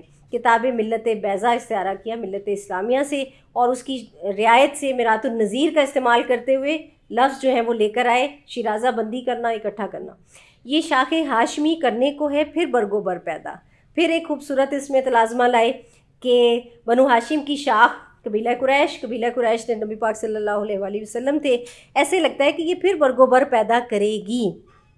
बरगोबर यानी नए पत्ते, नई कौंपलें इसमें से निकलेंगी, फल निकलेंगे, यानी मिल्लत इस्लामिया के अफराद एक बार फिर रोशन मुसलमानों की सूरत में सामने आएंगे। मुसलमान ज़वालज़दा हो गए थे लेकिन अब नहीं रहेंगे। ये एक ऐसा वाक़या हुआ है कि मुसलमान बहुत आगे जा रहे हैं। रबूत तुर्क शिराज़ी ये शाह हाशमी करने को है फिर बरगोबर पैदा। एक बार फिर बनु हाशिम की शाख से, मिल्लत इस्लामिया से नए अच्छे मुसलमान जो हैं वो सामने आएंगे, जो अमल और तहर्रुक से मिल्लत इस्लामिया को यकजा कर देंगे। इसलिए मेरी ये पेशबीनी क्यों कह रही है, रुबूदा तुर्क शिराज़ी दिले तब्रेज़ो काबुल रहा, क्योंकि उस तुर्क शिराज़ी ने, वो तुर्क शिराज़ी ले गया है दिले तब्रेज़ो काबुल रहा, तब्रेज़ और काबुल के दिल उसने छीन लिए हैं। उसने उसके दिलों में, ईरान और काबुल के दिलों में घर कर लिया है उस तुर्क शिराज़ी ने। अब तुर्क शिराज़ी कौन है? वैसे तो हाफिज़ का शेर है ना, ज़हन में है, अगर हाँ तुर्क शिराज़ी बदस्त औरत दिले मारा, बेखाली हिंदू अश बख्शम समरकंदो बुखारा रहा। कि अगर वो तुर्क शिराज़ी जो है वो रोमानवी शेर है, रोमांटिक शेर है, महबूब के लिए है कि मैं उसके एक तिल के बदले में समरकंदो बुखारा को दे दूँ अगर वो मेरा दिल में घर कर ले। तो इकबाल ने देखें हाफिज़ का ही लेकर उसका मानी बदल दिया है, अदब बराए अदब को अदब बराए ज़िंदगी बना दिया है। तुर्क शिराज़ी अब वो कौन सा तुर्क है? वो जिस तुर्क की बात हो रही है तुर्किस्तान के हवाले से, जो पीछे वाक़या इस नज़म के पीछे है, उस हवाले से वो ये कहते हैं कि तुर्क के जर्नैल ने, तुर्की मुजाहिदों ने ये साबित कर दिया है कि अब तब्रेज़ यानी ईरान और काबुल यानी अफ़गानिस्तान में भी तब्दीलियाँ आएंगी और उस वक्त आ रही थी। रूस के इत्तेहाद के साथ ईरान बरतानिया से वो कर रहा था, अलग हो रहा था, और काबुल वालों ने भी, अफ़गानिस्तान वालों ने भी यहाँ से साम्राज्यत का ख़ात्मा कर दिया था। तो अमानुल्लाह जो है, अमानुल्लाह की तरफ इशारा, यहाँ पर अमीर अमानुल्लाह की तरफ इशारा किया जा रहा है कि वो भी इस तरफ तसल्लुत से पाक कर रहे थे अफ़गानिस्तान को। सबा करती है बुए गुल से अपना हम सफ़र पैदा, बिल्कुल उसी तरह जैसे गुलशन में चलने वाली हवा। सबा कहते हैं, नसीम आम हवा को कहते हैं, सबा गुलशन में चलने वाली हवा जो अपने संग खुशबू लिए होती है। तो बिल्कुल वो ये कहते हैं कि ये सबा की तरह है जिसने बुए गुल से, गुल की खुशबू से अपने कई हम सफ़र पैदा कर लिए हैं। अब और भी मुस्लिम ममालिक में एक लहर, बेदारी की, हरकत की लहर जो है वो दौड़ पड़ी है। हाँ, ये ठीक है। साथ ही साथ देखें जज्बात में, वो कैफियत में वो अंदाज़ भी है कि हाँ ठीक है हम पीछे हैं, हाँ ठीक है हमारे साथ ये हुआ है, लेकिन अब तो आगे जाना है। लंबी छलांग जब इंसान ने लगानी होती है तो वो फ़ौरन नहीं लगा देता, थोड़ा सा एक स्टेप पीछे पाँव करता है, फिर आगे छलांग लगाता है। तो इकबाल के यहाँ भी ये अंदाज़ है। वो साथ ही साथ उस बर्बादी का जिक्र भी करते हैं जो हो रही थी और उससे तक़वियत लेते हुए नज़र आते हैं। वो ये कहते हैं कि अगर हाँ ठीक है, अगर उस्मानियों पर कोहे गम टूटा तो क्या गम है, ठीक है, सल्तनत उस्मानिया पर का ख़ात्मा हो गया था। ये भी आप देखें कि 23 का साल इस हवाले से भी अहम है। तो कोई गम करने की ज़रूरत नहीं है, गम में हुज़्न में इतने मत डूब जाओ कि आगे की तरफ मत बढ़ो। उस्मानी बहुत से तहे तेग हुए, लेकिन क्या तुमने कभी ये सोचा है कि खून सद हज़ार अंजुम से होती है सहर पैदा, कि हज़ारों सितारों का खून होता है, हज़ारों सितारे ख़त्म हो जाते हैं, फिर सुबह तुलू करती है, सुबह का उजाला फैलता है। और इस पर भी कभी गौर करो कि वो सितारे जो रात को टिमटिमाते थे, जब उनका खून हो जाता है, नजम सितारे को कहते हैं, अंजुम उसकी सब जमा है। तो अंजुम जो है सैकड़ों सितारों की कुर्बानी के बाद एक सहर तुलू होती है। ठीक है, उस्मानियों पर कोहे गम टूटा, मजालिम के पहाड़ टूटे, लेकिन अब एक उजाला होने को है। जहाँ बानी से है दुश्वार तर कारे जहाँ बीनी। ये बात याद रखो कि जहाँ बानी या सियासत या हुक्मरानी से ज़्यादा दुश्वार काम जहाँ बीनी होता है, जहाँ से सबक हासिल करना होता है। यानी सियासत करने से ज़्यादा, कहीं ज़्यादा ये काम मुश्किल है कि अपने जो हालात हैं उनसे क्या तुमने सीखा है। जहाँ भी नहीं, ये है कि अगर तुम्हारा कभी उरूज था, उसके बाद तुम ज़वाल आशना होगे, तो क्या ये कुदरत का एक फ़ैसला था या सियासत के तहत हुआ? सिर्फ़ इसी को अगर देखोगे तो ये जहाँ भी नहीं है। तो सिर्फ अगर इसी को देखो तो ये जहाँ बानी है कि आप ये कहोगे कि मैंने ये सियासी उसूल इस्तेमाल किए, मैं अरूज पे चला गया, ये किए तो मैं पीछे चला गया। अगर तुम उससे कोई सबक या नतीजा सीखते हो तो फिर इसका मतलब है कि तुम जहाँ बीन हो, तुमने अपनी बसीरत या वियन से ये महसूस कर लिया कि तुम्हें ये गलतियाँ नहीं दोहरानी हैं, तुम्हें जहाँ बीनी से काम लेना चाहिए। ठीक है, जो हो गया सो हो गया, लेकिन अब आगे की तरफ बढ़ो, क्योंकि जिगर हो तो चश्मे दिल में होती है नज़र पैदा। तो दिल की आँख में उसी वक्त नज़र पैदा होती है, दिल की आँख उसी वक्त खुलती है। असल तो दीद है ना, नज़र जो है, दिल की आँख में नज़र उसी वक्त पैदा होती है, रोशनी उसी वक्त आती है जब जिगर खून होता है, जब मेहनत व काविश की जाती है, जब कोई हलचल की जाती है, जब कोई हरकत की जाती है, तब ही दिल की आँख खुलती है। दिल की आँखें ऐसे नहीं खुला करती। शुक्र करो कि तुम्हारे दिल की आँख खुल गई है, इस गम ने तुम्हें जगा दिया है। हज़ारों साल नरगिस अपनी बेनूरी पे रोती है, बड़ी मुश्किल से होता है चमन में दीदावर पैदा। ये बात तो तुमने देखी ही होगी कि नरगिस का फूल हज़ारों साल अपनी बेनूरी पर रोता है, फिर कहीं जाकर चमन में कोई दीदावर या रोशनी रखने वाला या रोशन आँख रखने वाला सामने आता है। क्या मतलब है इसका? नरगिस के फूल से उन्होंने क्या मानी, कैसे पैदा करने की कोशिश की है?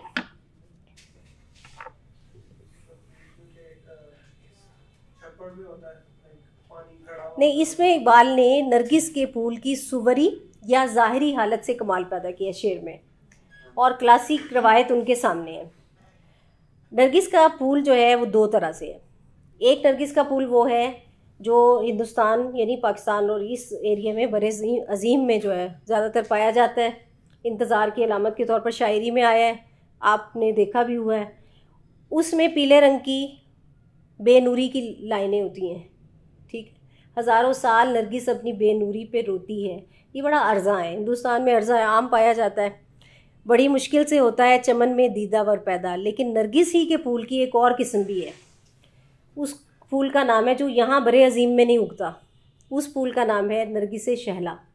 क्लासिकी शायरी में आपको ये फूल नज़र आएगा जो महबूब के लिए इस्तेमाल होता है, महबूब की आँखों के लिए, जहाँ काजल लगा हुआ है जिसमें, और काजल लगी आंखें नूर की अलामत है, रोशन अलामत है। आँख जो है सुरमा लगाने से कहते हैं रोशन हो गई, और काला रंग जो है बिनाई की तरफ इशारा करता है, पीला रंग जो है वो बेनूरी की तरफ इशारा करता है। बड़ी मुश्किल से होता है चमन में दीदावर पैदा। इसलिए नरगिस का फूल हज़ारों साल रोता है, फिर कहीं जाकर ऐसा फूल सामने आता है। यानी ये बड़ा कामयाब, बड़ा नायाब फूल है जिसने काजल लगाया होता है, जिसमें स्याह दाग होता है। लिहाजा मायूस होने की ज़रूरत नहीं, बड़े इंतज़ार के बाद जो है नूर वाले फूल जो हैं वो खिला करते हैं। नरगिस शहला ईरान में पाया जाता है, हमारे खिते में है ही नहीं। तो इकबाल ने सारा कमाल जो है वो इससे पैदा किया है, जिसको आप कह सकते हैं कि फूल के वजूद से, उसकी शक्ल से इकबाल ने इसमें कमाल पैदा कर दिया है। जी, आँख से तुझे देखा करे। अब यहाँ ये वाली नरगिस है, साकत, हाँ हाँ हाँ, खुली हुई आँख, इंतज़ार की आँख। तो वो उस हवाले से बड़ी मुश्किल से होता है चमन में दीद, देखने वाला जो है दीदावर बड़ी मुश्किल से आता है। तो कोई बात नहीं, हज़ारों साल बाद अगर आँखों में नूर मिल्लत इस्लामिया के आ गया है तो ये इसमें पीछे अब मत देखो, अब आगे की तरफ बढ़ते चले जाओ। और ये जो है सफ़ेद धारी और जो स्याधारी फूल है, उन दोनों की रियायतों को शायर ने सामने रखते हुए यहाँ पर खूबसूरती पैदा की है। नवा पैरा हुए बुलबुल के हो तेरे तरन्नुम से, यहाँ फिर वो शायर की तरफ आ गए हैं। वो कहते हैं कि लिहाजा मायूसी के नगमे छोड़ दो, नवा पैरा हो, नई नवाएं नए नगमे, नवा कहते हैं नगमे को, नए नगमे अब बुलबुल तुम्हें गाने चाहिए। वो जो सरमस्त कर दें वो ना गाओ, वो जो दुनिया से बेगाना कर दें वो ना गाओ, बल्कि दुनिया में हलचल और ज़िंदगी में हिस्सा डालने वाले अपने तरन्नुम से नगमे पैदा करो। ऐसे नगमे हों जो कबूतर के तने नाजुक में शाही का जिगर पैदा, जिनसे कबूतर के तने नाजुक में, कबूतर बड़ा डरपोक होता है, जल्दी से वो मुश्किल में जैसे ही आता है वो दम भी तोड़ देता है बाज़ों का तेज़ी से। तो वो कहता है कि इसके तने नाजुक में शाही का जिगर पैदा हो जाए।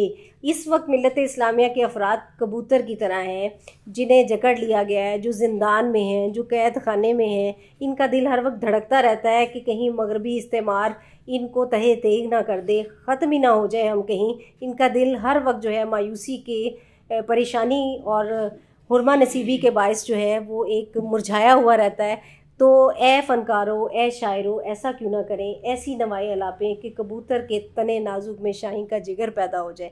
और ये पहली दफ़ा शाहीन का लफ्ज़ बांगे दरा में इस्तेमाल हुआ है। बाद में आपको सारी शायरी में शाहीन यहाँ पर शिद्दत के साथ नज़र आएगा और बाले जिब्रील इसका नुक्ता उरूज है। आखिर तक फिर शाहीन इकबाल की अलामत बन जाता है और कबूतर, कुमरी, तदरो, तीतर, इस तरह के बहुत से परिंदे जो हैं उनके मुकाबले में इकबाल शाहीन को बहुत एक ऐसे परिंदे के तौर पर पेश करते हैं जिसमें मिल्लत इस्लामिया के गयूर मुसलमानों की तमाम तर शान है। ये इकबाल की अलामत है, इसको आप सिर्फ ये नहीं कह सकते कि एक इशारा किया है, मौसर तौर पर एक अलामत है। इसके कई शेड्स हैं और उर्दू और फ़ारसी दोनों में ये इस्तेमाल हुआ। ये इकबाल की वाहिद अलामत है जिसकी इकबाल ने तशरीह भी की है। वो आप सब ने पढ़ी हुई है कि शाहीन की तशबीह महज शायराना तशबीह नहीं है। इकबाल खुद कहते थे कि मैं शायराना बात नहीं कर रहा, बल्कि इस जानवर में इस्लामी फ़क्र की तमाम खुसूसियात पाई जाती हैं, कि मैंने ऐसे ही नहीं लिया, ये इस्लामी फ़क्र की शान है। ये परिंदा ये किसी के आगे दस्ते सवाल दराज नहीं करता, ऊंचे मकाम पे रहता है, किसी का मारा हुआ नहीं खाता, इसकी निगाहें तेज़ हैं, इसका दिल जो है वो पाक है और ये जो है वो बेहदूद सगूर है। ये इसकी हदें जो है कोई नहीं है, बिल्कुल जैसे मुसलमान की नहीं है। मुसलमान किसी अलग जोग्राफियाई हद बंदी का असीर नहीं है।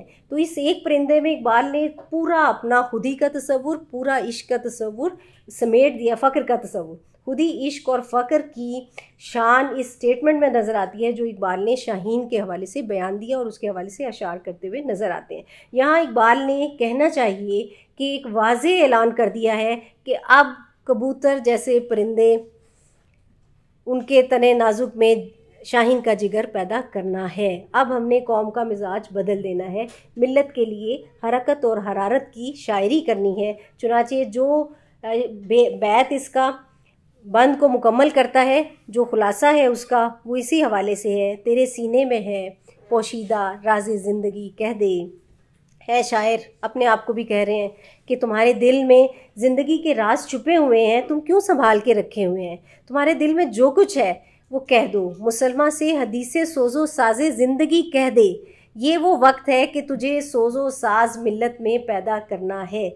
सोज़ो साज भी इकबाल की ख़ास तरकीब है जो कि उन्हीं के कलाम के तनाजुर में समझ में आ सकती है। इसी का दूसरा नाम ज़ौक़ व शौक़ है। सोज़ कहते हैं तड़प को, हिद्दत को, इश्क को। सोज़ इश्क का नाम है और साज अमल का नाम है।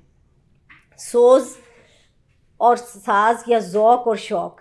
इकबाल ने इन तराकीब को इस तनाजुर में इस्तेमाल किया है कि ज़िंदगी के बारे में सोचो, अपने इम्कानात को दरियाफ़्त करो, खुदी पर अमल पैरा हो और उसके लिए जो मकासद की दुनिया अपने लिए वज़ा करो, उसके लिए हरकत और तसलसल से अमल करो, लेकिन इस अमल के दौरान फ़क्र की खुसूसियात कहीं दूर ना चली जाएं। आप देखें कि मुस्लिम हिस्ट्री में जितने भी आप कह लें कि असलाफ़ में हमारे जितने भी बुज़ुर्ग हैं, तारीख़ में जो नामवर इशारे हैं, वो फ़क्र के एतबार से बहुत उनके यहाँ गैरत और सादगी और कनात ये खुसूसियात मौजूद थी। इकबाल के यहाँ कहीं भी ये नज़र नहीं आता कि दिल की दुनिया जो है उसके साथ कोई बातनी दुनिया के साथ कहीं ज़ाहिरियत या बनावट की तरफ वो लेकर जा रहे हों। चुनांचे वो कहते हैं, हदीस कहते हैं, बात को सोज़ो साज की बात आज कह ही दो, तुमने अपने दिल में मुद्दत से जो बात छुपाई हुई थी। अब इकबाल ने ये क्यों कहा कि तेरे सीने में है पोशीदा राज़े ज़िंदगी कह दे। पोशीदा का लफ्ज़ इकबाल जानबूझकर लेकर आए हैं, दानिस्तन लेकर आए हैं, इसलिए कि ये वो राज था जिसको अल्लामा ने 1905 से 1908 के दौरानिए में महसूस कर लिया था जब वो यूरोप में थे। जैसे इकबाल ये कह रहे हैं ना कि मुसलमान को मुसलमान कर दिया तूफ़ान मगरिब ने, तो इकबाल अपने बारे में ये कहते थे कि यूरोप की आबो हवा ने मुझे मुसलमान कर दिया। मैं जब वहाँ गया तो मुझे वहाँ जाकर मालूम हुआ कि मगरबी इस्तेमार कैसे हमें खोखला कर रहा है, और हम एक जोग्राफ़ी की हद में अपने आप को वतन परस्ती के जो नगमे गा रहे हैं, जो इकबाल गाया करते थे यहाँ जाने से पहले, ये तराना हिंदी हमारे किसी काम के नहीं है। हमें तराना मिल्ली अलापना चाहिए और मुसलमान को जो है वो इस्लाम मिलत इस्लामिया के फ़र्द के तौर पर लाना चाहिए। उस दौर में आते ही अल्लामा साहब ने उसी ज़माने में 1907 के करीब इकबाल ने ये कहा कि दियारे मगरिब के रहने वालों, खुदा की बस्ती दुकान नहीं है, खरा जिसे तुम समझ रहे हो वो अब ज़रे कमायार होगा। तुम्हारी तहजीब अपने खंजर से आप ही खुदकुशी करेगी, जो शाखे नाजुक पे आशियाना बनेगा ना पायदार होगा। उसका आखिरी शेर ज़हन में लाएं, मैं ज़ुल्मते शब में लेके निकलूँगा अपने दरमांदा कारवां को, शरर फशां होगी आह मेरी, नफस मेरा शोला बार होगा, कि मैं शोले उगलता हुआ जाऊँगा। ये है वो तेरे सीने में है पोशीदा राज़े ज़िंदगी कह दे, कि तूने इतने साल से ये छुपा के रखा हुआ है, आज वो मौका आ गया है कि तुझे अब वो पोशीदा बात कह देनी चाहिए जो सोज़ और साज से वाबस्ता है। अब अपने पैगाम को छुपा कर रखना जो है वो मुजरिमाना गफलत होगी। अब ये सब कुछ कह दो। पहले बंद में आरज़ुओं के जहान को आबाद करो, दूसरे बंद में ये कहा कि सोज़ो साज का पैगाम कौम को दे दो, मिल्लत को दे दो। इस पूरे बंद में फ़नी हवाले से जो तिमसालें इस्तेमाल की गई हैं, जो मंजरनामा खींचा गया, क्योंकि खुश्क मौजू है, इकबाल खुश्क मौजू में खूबसूरती पैदा कर रहे हैं, सारी फितरत के तलाज़ में हैं, और तमाम अल्फाज जो हैं वो एक दूसरे की रियायत से आए हैं। मेरा तो नज़ीर का इस्तेमाल है, हर लफ्ज़ अपना इकबाल के डिक्शन में मानी दे रहा है। आप यहाँ पे देखेंगे ये डिक्शन इकबाल का डिक्शन है। अगर इन्हीं लफ्ज़ों को उठाकर आप लुगत में देखेंगे तो इनके मानी कुछ और होंगे। दरिया का मानी दरिया होगा, गोहर का मानी गोहर होगा, तलातुम का मानी तलातुम होगा, बुए गुल का मानी बुए फूल की खुशबू होगा, शाह का मतलब शाह होगा, लेकिन शाह हाशमी का मतलब उधर कुछ नहीं लिखा होगा। ठीक है, तो लुगत के मानी ये इकबाल का अपना लुगत है, ये इकबाल की अपनी लुगवी जागीर है जो वो लुगत की नए पैमाने दे रहे हैं। इकबाल ने उर्दू शायरी में, उर्दू लफ्ज़ियात में लफ्ज़ों के मानी बदल दिए हैं। अब लफ्ज़ वो नहीं रहे जो कि हम लुगत के तनाज़ुर में देखते हैं। ये मजाज की दुनिया है जिसे इकबाल ने नहायत खूबसूरती से इस्तेमाल किया, और वो फितरत के तलाज़ में ज़्यादा इस्तेमाल करते हैं ताकि इसमें खूबसूरती पैदा हो। और बाज़ शेरों में देखें बड़ी और तरह की खूबसूरती है, जैसे जिगर खूँ हो तो चश्मे दिल में होती है नज़र पैदा। अब आप इसमें देखें, जिगर की रियायत से खूँ, चश्म, जिगर आगे दिल है, फिर चश्मे दिल, दिल की आँख, फिर चश्म की रियायत से नज़र। और ऊपर अगर आप देखें इसी के पहले मिसरे में तो जहाँ बानी और जहाँ बीनी, बानी और बीनी में एक तजनीस की सूरत आ गई। इसमें महासिन बहुत ज़्यादा है, तो फ़नी हवाले से इसको देखें तो शायराना कमाल है इसमें जो नज़र आ रहा है। हम चूँकि मौजू को ज़रा आगे बढ़ा रहे हैं, तो अब बुलबुल का इस्तिआरा उन्होंने अपनी ज़ात के लिए इस्तेमाल किया और ये कहा कि अब मैं दरमांदा कारवां को आगे बढ़ाऊँगा, छुपी हुई चीज़ें जो हैं अब मैं सामने लाऊँगा। अब ये वो इकबाल है जो आगे जाकर साकीनामा में कहता है कि जवानों को सोज़े जिगर बख्श दे, मेरा इश्क मेरी नज़र बख्श दे। ये वो इकबाल, अब उस तरफ इकबाल जा रहे हैं और मुसलमान के लिए ज़िंदगी का राज यही बताना चाहते हैं जो उनकी ज़िंदगी का हासिल है कि खुदी और इश्क का पैगाम, हरकत का पैगाम, अमल का पैगाम, ये चीज़ें जो हैं मुसलमानों को आगे ले जाएंगी। तीसरे, जी बिल्कुल बिल्कुल, अंदलीबे बागे हिजाज भी कहा अपने आप को। अच्छा, अब यहाँ पर वो पैगाम शुरू हो गया है जिसकी तरफ अल्लामा साहब ने इशारा किया कि मुसलमान से हदीसे सोज़ो साज़े ज़िंदगी कहना है। तीसरे बंद में वो पैगाम शुरू हो गया, एहसास दिलाना शुरू कर देते हैं। और इकबाल के यहाँ इश्क की, खुदी की जब भी बात हुई है, इकबाल ने हमेशा इंसान के अशरफुल मखलूक़ात होने से शुरू की है। आप किसी भी नज़म को देख लें, इकबाल जब खुदी का तसव्वुर देते हैं तो वहीं से बात शुरू करते हैं, खोल आँख ज़मीं देख, फलक देख, फ़ज़ा देख, मशरिक़ से उभरते हुए सूरज को ज़रा देख, कि इंसान खलीफतुल अर्ज़ है। इंसान को दुनिया में अशरफुल मखलूक़ात बनाकर भेजा गया। वो तकदीर का पाबंद नहीं है, तकदीर हुक्म इलाही है, लेकिन तकदीर के पाबंद है जमादात व नबातात, मोमिन फ़कत अहकाम इलाही का है पाबंद। कि इकबाल ने ये भी कहा कि दुआ तकदीर को बदल देती है, दुआ मोमिन का हथियार है। ये बातें भी वो मकातीम में अपने कहते हुए नज़र आते हैं। तो इकबाल यहाँ पर आदम के दुनिया में आने, अपने आप को पहचानने, दूसरी मखलूक़ात से अफजल होने, और किस वजह से वो अफजल है, अपने मकासद की दुनिया की वजह से अफजल है। चुनांचे यहाँ भी उन्होंने जब ये हदीसे सोज़ो साज़े ज़िंदगी की बात की तो यहाँ पर वो पैगाम वहीं से शुरू कर रहे हैं कि तुम असल में कौन हो। सबसे पहले मकसद की दुनिया में कदम रखने से पहले इंसान को ये पता होना चाहिए कि वो कौन है, उसका कैलिबर क्या है। तो मुसलमान को उसका बता रहे हैं कि तुम्हारे अंदर तुम हो कौन असल में। खुदाए लम यजिल का दस्ते कुदरत तू ज़बा तू है। देखें कितना बड़ा मर्तबा, ये वही मर्तबा है जो कुरान पाक में इंसान के लिए, आदम के लिए दिया गया है। आदम को खुदाए लम यजिल का दस्ते कुदरत तू ज़बा तू है, यकीन पैदा करे गाफिल के मगलूबे गुमा तू है। परे है चरखे नीली फाम से मंजिल मुसलमा की, सितारे जिसकी गर्दे राह हो वो कारवां तू है। मकां फ़ानी मकी आनी अज़ल तेरा अबद तेरा, खुदा का आखिरी पैगाम है तू जाविदा हो जा।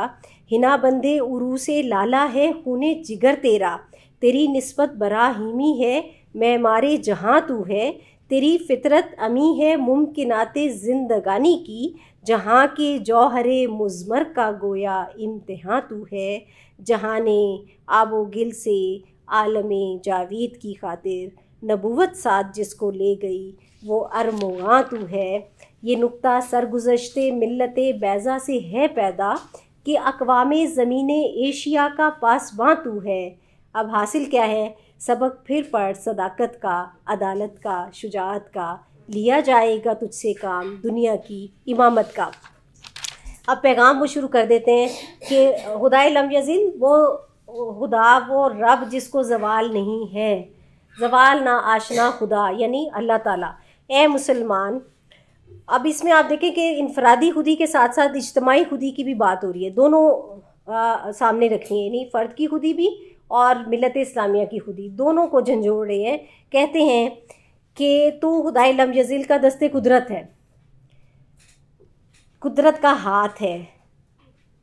उस खुदा ने तुझे बनाया है जो लाफानी है, जिसको फ़ना नहीं है, उसका शाहकार कैसा होगा। इसको सोचो कि तुम्हारे अंदर अल्लाह ने बड़ी खूबियाँ रखी हैं, क्योंकि ये ऐसे रब की तख्लीक हो तुम जिसको ख़ुद ज़वाल नहीं है, और तू उसी का दस्ते कुदरत है, उसी की ज़बाँ है। ज़बाँ होना किसी की किनायतन हम ये कहते हैं तर्जुमान होना, तुझे उसी का तर्जुमान होना चाहिए। अल्लाह जो है वो, अल्लाह के औसाफ जो हैं बंदे में होने चाहिए, जमालियाती हैं या जलाली पहलू हैं, वो आप देखें कि बाय नेचर किसी न किसी सतह पर इंसान के अंदर मौजूद हैं। तो इंसान जो है उसके हवाले से ये कह रहा है कि तू उसी का तर्जुमान है। यकीन पैदा करे गाफिल के मगलूबे गुमा तू है, तुझे बस यकीन नहीं है। तेरा मसला ये है कि तुझे इस बात पे यकीन नहीं है कि तू खुदाए लम यज़िल की शाहकार है, उसका तख्लीक करदा है। तेरा यकीन कमज़ोर है। अगर तेरा यकीन कमज़ोर ना हो तो तू गुमानों का मगलूब नहीं रहेगा। मगलूबे गुमा कहते हैं शुकूक व शुबहात में जिस पर गालिब आ जाएं। तेरे ऊपर तुझ पर शुकूक व शुबहात गालिब रहते हैं, तुझे शक है, तू हर चीज़ को गुमानों के तनाजुर में देखता है। मेरा दिल मेरी रज़्म गाहे हयात, गुमानों के लश्कर यकीन का सबात। साकीनामा में इकबाल ने कहा, इंसान जब भी कोई कार्य खैर करता है या उसकी सोच किसी सिमत गामजन होती है तो फ़ौरन शुकूक व शुबहात एक्टिव हो जाते हैं। वजह यह है कि दुनिया की बुनियाद खैर व शर पर रखी गई है। इबलीसी तागूती काविशें फ़ौरन हरकत में आ जाती हैं, फ़ौरन जहन में सेकंड्स के अंदर कोई और ख्याल, गुमान, शक आ जाता है। जब इंसान यकीन की हालत में ना हो तो वही कदम भी नहीं उठा सकता। गुमान की हालत में अगर इंसान शुकूक व शुबहात में मुब्तला है तो यहाँ से वहाँ जाने में उसको कितने लम्हे लग जाएंगे। वो सोच ही रहेगा कि आगे मेरे लिए क्या है, पीछे क्या है, क्या मुझे कदम उठाना चाहिए, क्या, वो साकत हो जाएगा। तो वो ये कहना चाह रहे हैं इकबाल कि तुम मगलूबे गुमा हो, तुम्हें गुमानों ने घेर लिया है, तुम्हें यकीन ही नहीं है कि तुम खुदाए लम यज़िल का शाहकार हो। पहले तो अपने अंदर यकीन पैदा करो कि तुम्हारे अंदर अल्लाह ने बहुत से औसाफ दे रखे हैं। तुम्हें गुमानों से मगलूब नहीं होना, तुम नाइबे हक़ हो, खलीफातुल अर्ज़ हो, अशरफुल मखलूक़ात हो, और उसके बाद तुम आगे कुछ बात सुन सकते हो, समझ सकते हो। परे है चरखे नीली फाम से मंजिल मुसलमान की। मुसलमान को अल्लाह ताला ने ख़ास ख़मीर से गूंधा है। ये नीली फाम कहते हैं रंग को, नीले रंग का चरख यानी आसमान। ये इस नीले रंग से आगे है मुसलमान की मंजिल। मुसलमान की मंजिल ये नहीं है जिसको दुनिया खुर्दोनोश की दुनिया कहते हैं। इसी रोज़ व शब में उलझ कर न रह जा कि तेरे ज़मानों मकां और भी हैं, कि ये नहीं है। मुसलमान जो है वो इसमें अमल के लिए आता है, वो असल अजर जो है उसे वहाँ मिलता है। परे है चरखे नीली फाम से मंजिल मुसलमा की, सितारे जिसकी गर्दे राह हो वो कारवां तू है। तू तो एक ऐसा काफ़िला है, ऐसे काफ़िले का रुकन है। ये भी कारवां उसको कह दिया, कुल कह के जुज़ मुराद ले ली, ठीक है। मजाज़े मुरसिल कहते हैं, अदब के जो लोग हैं वो इसको समझ सकते हैं कि सितारे जिसकी गर्दे राह हो, तुम ऐसे काफ़िले का फ़र्द हो, ऐसी मिलत। चूँकि मैंने शुरू में कहा कि इनफरादी और इज्तिमाई खुद ही दोनों की बात हो रही है, लिहाजा कारवां का लफ्ज़ लेकर आए हैं कि तुम ऐसी मिलत हो जिसकी गर्दे राह सितारे हैं। नबी पाक सल्लल्लाहु अलैहि वसल्लम जब मेराज पर गए तो सितारे उनकी गर्दे राह थे, उनके रास्ते की गर्द थे, और कितनी रोशन गर्द थे, इसलिए कि वो नबी रोशन थे, वो नूर का मरकज़ थे, वो गायत थे कायनात की तख्लीक की, तो तमाम गायतों की गायत उला थे। तो उस हवाले से इकबाल ये कहते हैं कि तुम तो उस कारवां का फ़र्द हो जिसका गर्दे राह जो है वो सितारे हुआ करते हैं। तुम क्यों अपने आप को नीचे गिरा रहे हो? जब किसी को उभारना हो तो उसको पहले, इसमें देखें साइकोलॉजिकली भी है कि जब किसी को मोराल बुलंद करना हो तो उसको सबसे पहले ये बताया जाता है कि पहले यकीन पैदा करो कि तुम ये कर सकते हो। अच्छा, तुम किस खानवादे से हो, तुम किस घराने के हो, ये एहसास दिलाया जाता है। तो इकबाल ये एहसास दिलाते हुए बात कर रहे हैं। मकां फ़ानी मकी आनी, अज़ल तेरा अबद तेरा, खुदा का आखिरी पैगाम है तू जावेदा हो जा। अच्छा, यहाँ बड़ा खूबसूरत अंदाज़ जो है ना इकबाल ने अपनाया है कि तू जिस मिल्लत का, जिस उम्मत का फ़र्द है, उस पर बात मुकम्मल हो चुकी है, दीन मुकम्मल हो चुका है, और उसके लिए ये दुनिया बनाई गई। ये जहाँ बनाया ही उस नबी सल्लल्लाहु अलैहि वसल्लम के लिए जिसने मिल्लत की तकमील करनी थी, नबूवत की तकमील करनी थी। चुनाचे तुम ये क्यों नहीं सोचते कि मकां फ़ानी, मकामात या जहाँ जो है वो फ़ानी है।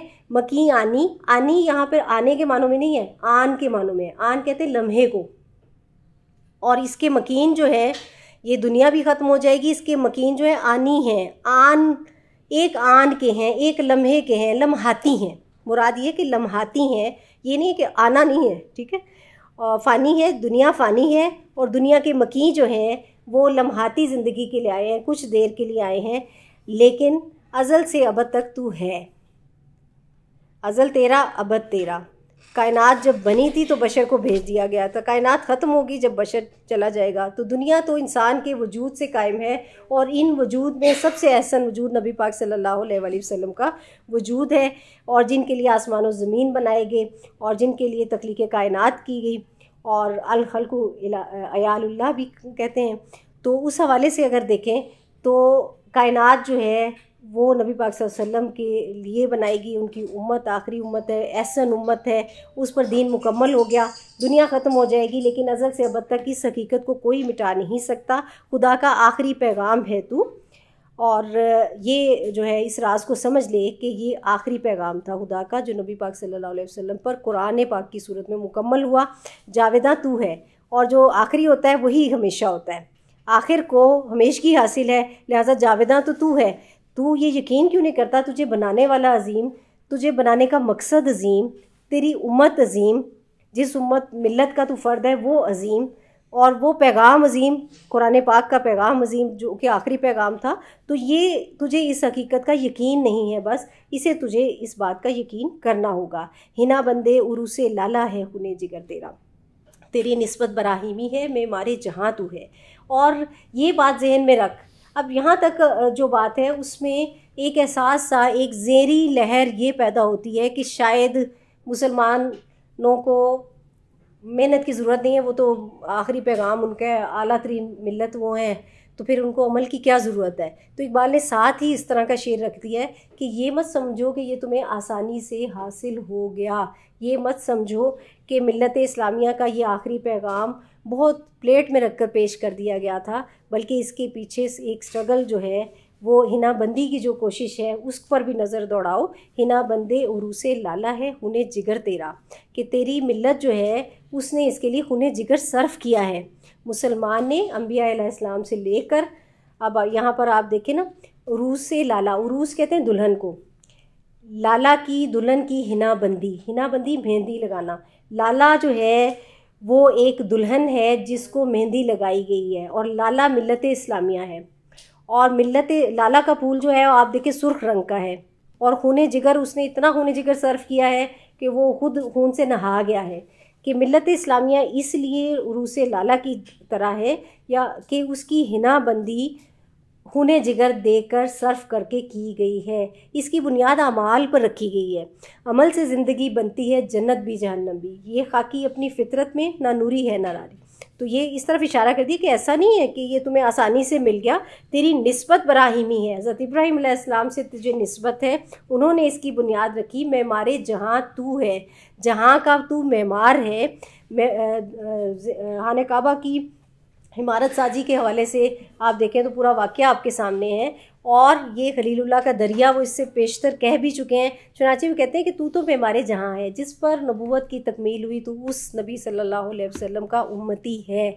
लिहाजा और ये आसानी से नहीं हुआ, बल्कि खूने जिगर सर्फ करके उरूस लाला की हिना बंदी की गई है। तो तूने अभी तक क्या मतलब दरपर्दा ये कहना चाहते हैं कि ए मिल्लत या ए अफराद मिल्लत, आपने इस हवाले से कौन से खूने जिगर सर्फ किए हैं कि आप इतना उदास हो रहे हैं कि हम ज़वाल आशना हो गए? आपने तो कुछ किया ही नहीं, तो फिर कैसे आप उससे खैर की तवक्को करते थे? तेरी फितरत अमी है मुमकिनात ज़िंदगानी की, जहाँ के जौहर मुज़मर का गोया इम्तिहान तू है। ए मुसलमान, ए अफराद मिल्लत इस्लामिया, तुम्हारी सरिश्त को इम्कानात ज़िंदगी का अमानतदार बनाया गया है। ज़िंदगी में जितने भी इम्कानात हो सकते थे उसकी अमानत अगर किसी को सौंपी गई है तो वो तुम हो। बारे अमानत इसी को कहते हैं। अमानतों का जो बोझ है वो कौन सा बोझ है? वो अमानतें हैं क्या?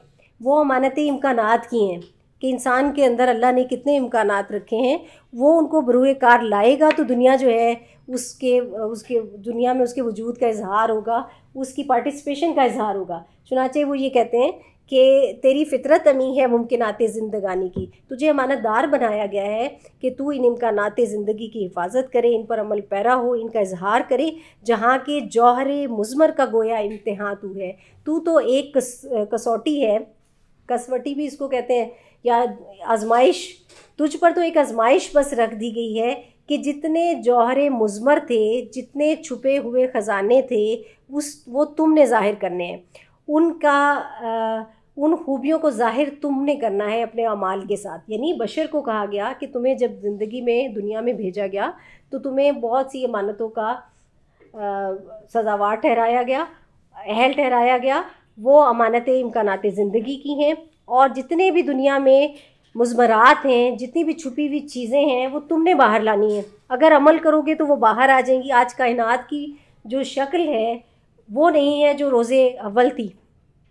इंसान ने अपनी पार्टिसिपेशन से अपने इम्कानात दरियाफ्त करते हुए इसको तब्दील कर दिया है। चुनाचे इकबाल उसी की तरफ इशारा करते हुए दिखाई देते हैं कि तुझे एक इम्तिहान की जगह भेजा गया, आजमाइश की जगह भेजा गया, अब तूने अपनी सलाहियतों को आजमाना है। जहाने आबो गिल से आलम जावेद की खातिर नबूवत जिसको ले गई वो अरमुगा तू है। फिर मिल्लत इस्लामिया की तरफ कर रहे हैं कि ये आबो गिल की दुनिया है। जहाने आबो गिल किनाया है दुनिया से। वैसे भी जहान का लफ्ज़ साथ लगा दिया तो आबो गिल भी बाज़ दफ़ा कह दिया जाता है कायनात के हवाले से कि पानी और मिट्टी की जो दुनिया है, इस दुनिया से हमेशगी की दुनिया की तरफ तुझे इस पानी और मिट्टी की दुनिया में भेजने का मकसद ये था कि हमेशा की दुनिया का हकदार तुझे ठहरा दिया जाए। लिहाजा नबूवत साथ जिसको ले गई वो अरमुगा तू है। तू एक ऐसा तोहफ़ा है कि अब मिल्लत इस्लामिया के हवाले से ख़ास बात हुई, तू जिस नबी की उम्मत का फ़र्द है वो उस पर दीन मुकम्मल हुआ, उस पर नबूवत मुकम्मल हुई। तुझे एक ख़ास ये अरमुगा के समझा जा सकता है कि नबूवत जिस अरमुगा को, जिस तोहफ़े को पर ये मुकम्मल हुई वो तेरी ज़ात है। तुझे आलम जावेद जो है वो बख्शा गया। जहाने आबो गिल से तू आलम जावेद की तरफ गामजन है। ये नुक्ता सरगुज़श्ते मिल्लत बैज़ा से है पैदा। पैदा का लफ्ज़ उर्दू शायरी में जब भी आएगा वो ज़ाहिर के मानों में ही आएगा। ठीक, नसर में आमतौर पर पैदा होने या क्रिएशन के हवाले से आता है। यहाँ शायरी में जब भी आएगा वो नमूदार होना। ये नुक्ता, ये काम की बात। सरगुज़श्ते मिल्लत बैज़ा रोशन मिल्लत की कहानी। ये जो मिल्लत इस्लामिया की अब तक की दास्तान है, इसका अगर मुतालिया किया जाए, ये शेर बलागत का एजाज़ है। इस शेर में बलागत बहुत है। यानी इकबाल ने एक ही मिसरे में ये कह के कि ये नुक्ता सरगुज़श्ते मिल्लत बैज़ा से है पैदा, पूरी मिल्लत इस्लामिया की कहानी को समेट लिया है। और वो ये कहते हैं कि मिल्लत इस्लामिया की कहानी से एक ही काम की बात या उसका नतीजा मैं तुम्हें बताऊं कि क्या है, कि अक़वामे ज़मीन एशिया का पासबातू है। कि ए मुसलमान, इस सारी कहानी को, मिल्लत की जो मैं बता रहा हूँ, उसमें से तुम्हारे लिए नसीहत ये है कि इस वक्त जो असरी सियासी हालात हैं उनके तहत ज़मीन एशिया पर जितनी भी अक़वाम हैं, इस वक्त उनकी पासबानी तुझे दे दी गई है। एशिया की बात वो करते हुए दिखाई दे रहे हैं और पस मंज़र वही है, चूँकि एशियाई ख़ास तौर पर मुसलमान, लेकिन ओवरऑल एशिया की बात इस वक्त में प्यामे मशरिक़ में भी बहुत ज़्यादा पैरेलल चल रही है। तो इकबाल ये कहते हैं कि इस वक्त ए मुसलमान, तुम्हें जो है एशिया की बागडोर संभाल लेनी चाहिए। एशिया की अक़वाम तज़लील से दो चार हैं।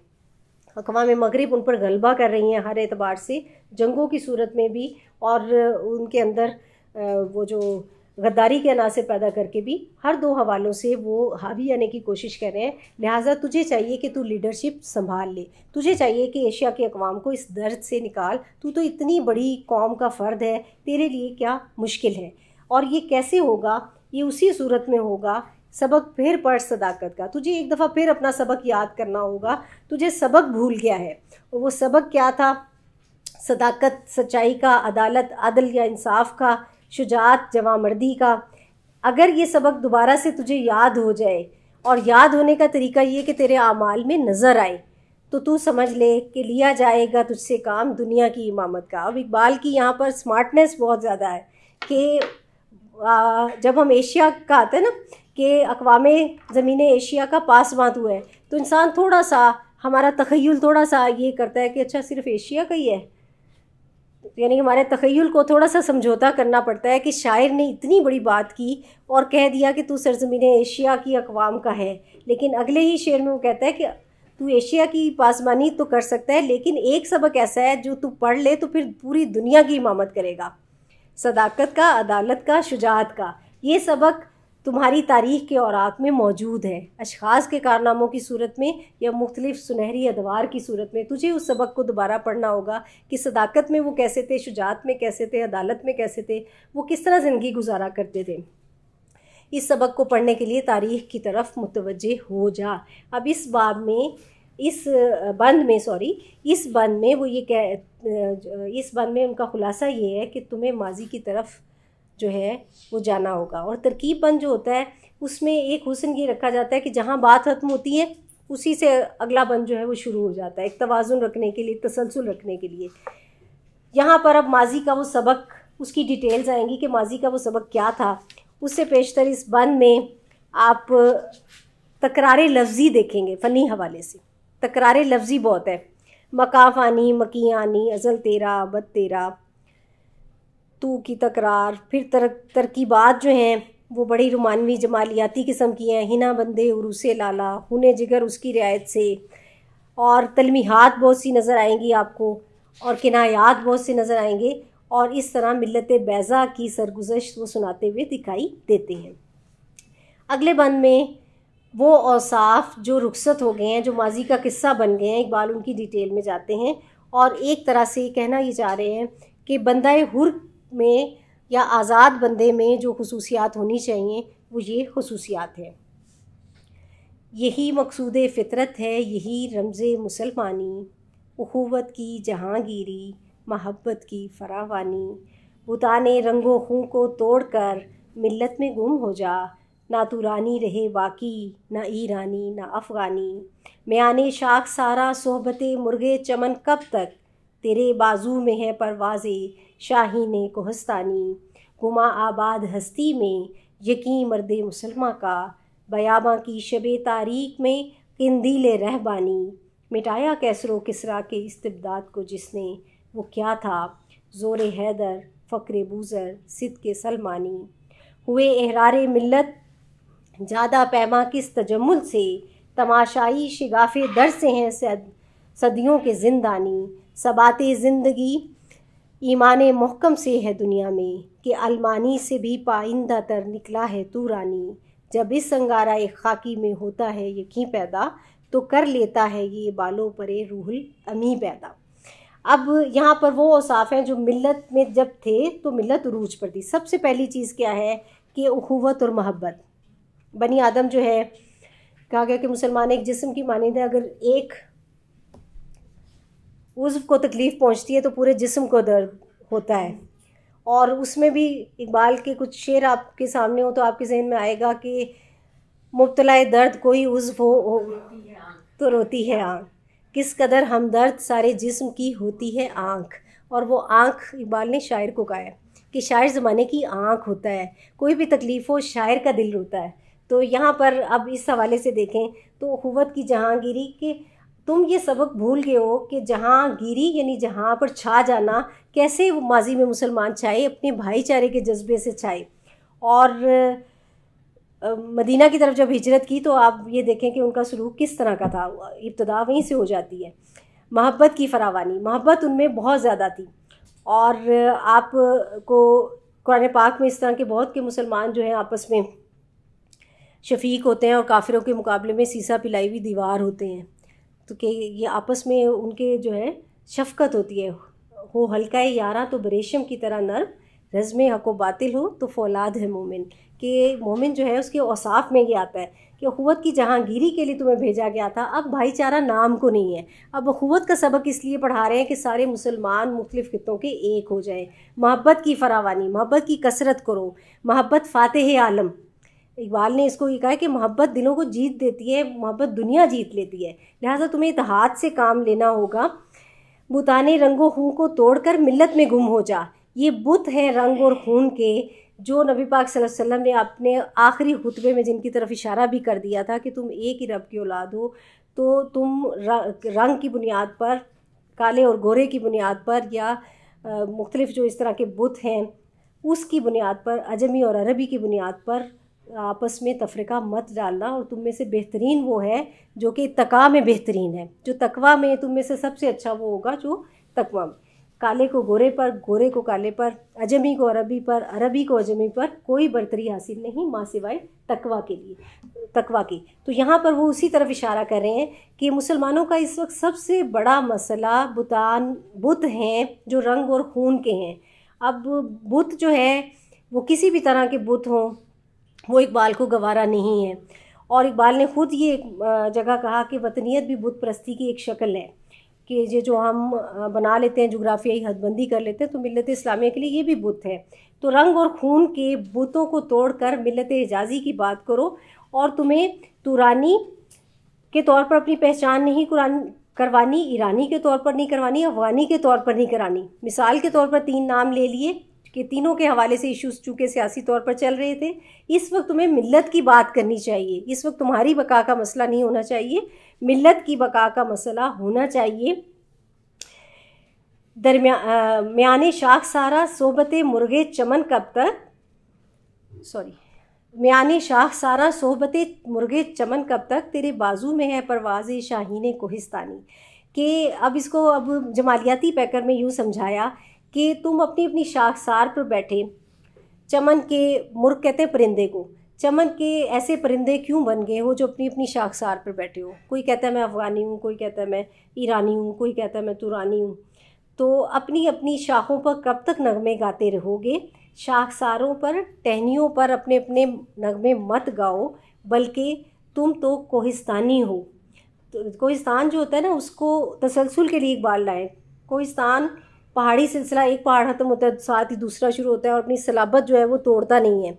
तो तुम टहनियों पर गाने वाले परिंदे मत बनो, बल्कि एक कोहिस्तानी जो है शाहीन के सूरत में सामने आओ। शाहीन की परवाज़ तुम्हारी होनी चाहिए, तुम्हारे बाजू में कुव्वत जो है वो हैदरी कुव्वत रखी गई है। तुम कब तक परिंदों पर, डालियों पर अपने अपनी बका के मसले, अपने अपने मादी मसलों के लिए चीखते रहोगे। तुम्हें ये चाहिए कि तुम परवाज़े शाहीन कोहिस्तानी हासिल करो, क्योंकि यही मुस्लिम मिल्लत की शान है। तुम अपने अंदर एक शिको पैदा करो, आपस में एक मोहब्बत के साथ अपनी मिल्लत को इकट्ठा कर लो।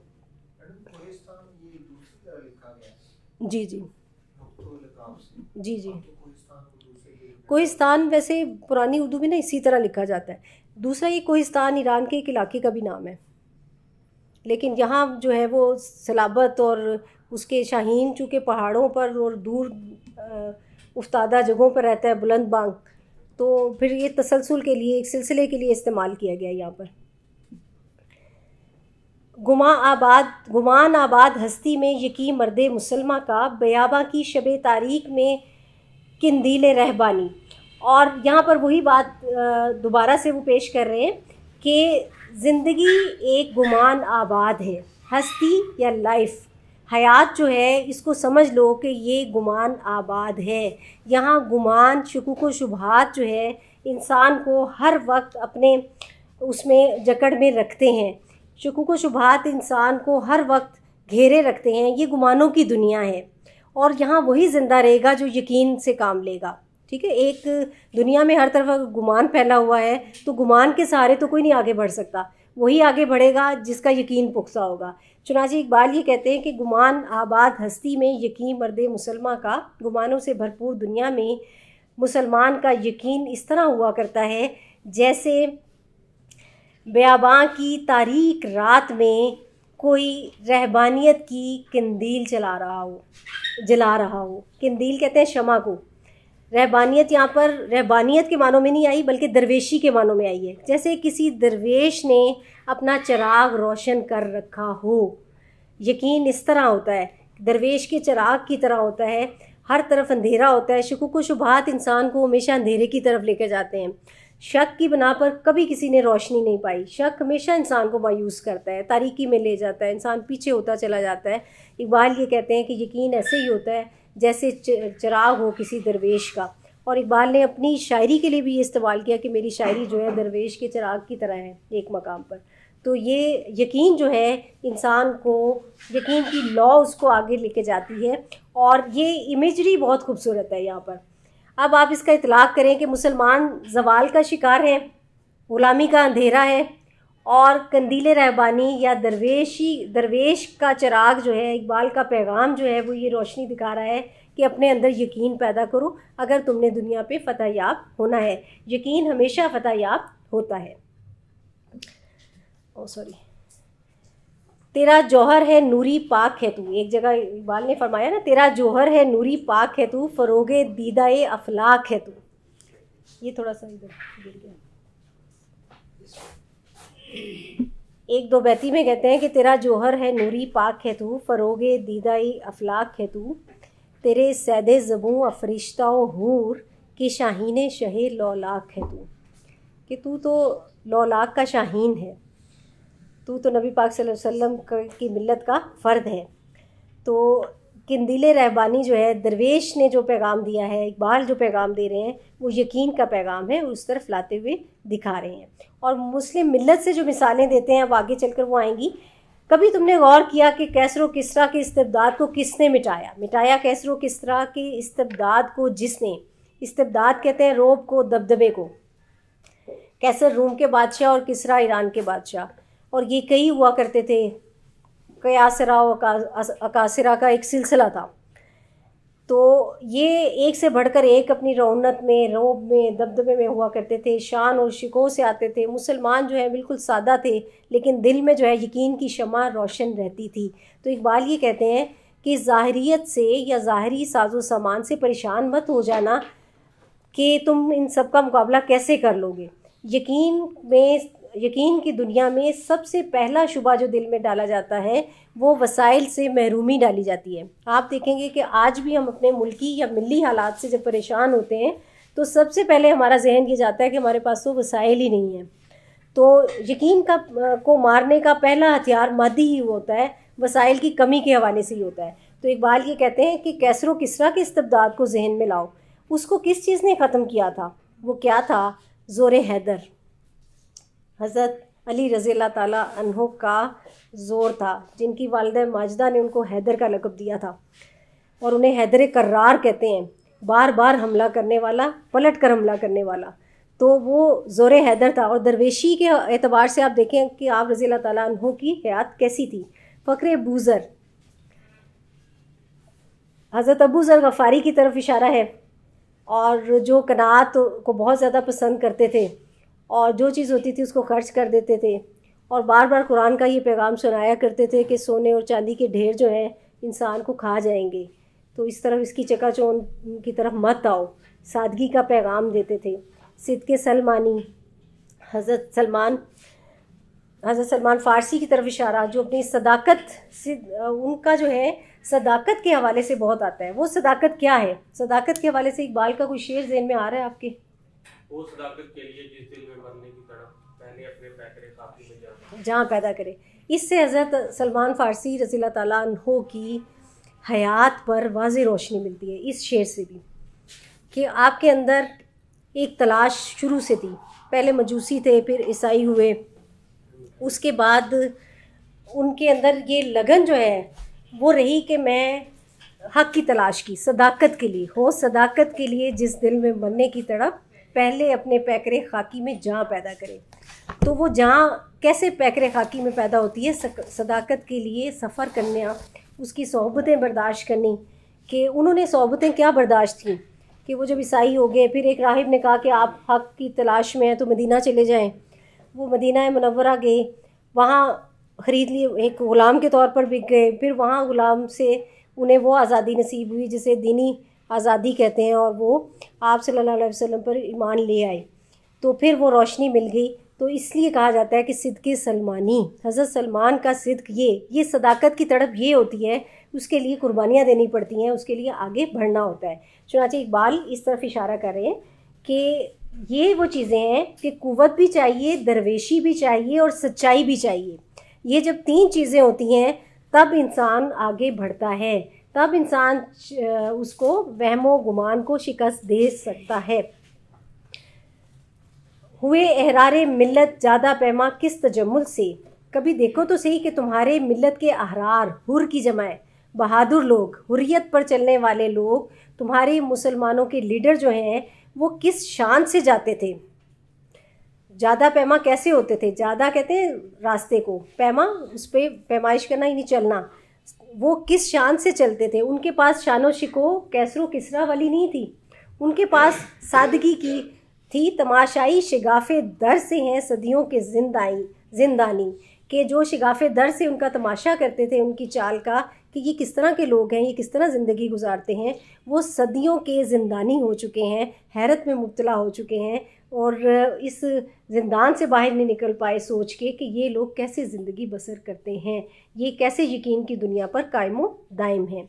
सबात ज़िंदगी ईमान मुहकम से है दुनिया में। याद रखना कि ज़िंदगी का सबात, ज़िंदगी की हमेशगी मुहकम ईमान से है, पक्के ईमान से है, ईमान पर पूरे तरीके से कारबंद होने पर है कि अलमानी से भी पाइंदा तर निकला है तू रानी।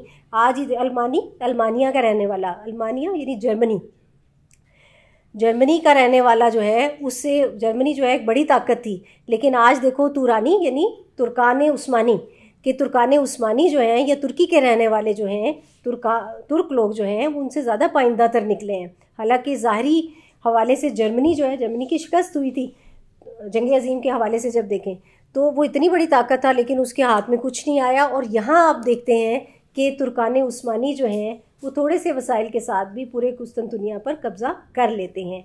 तो सबात ज़िंदगानी ईमान मुहकम से मिला करती है।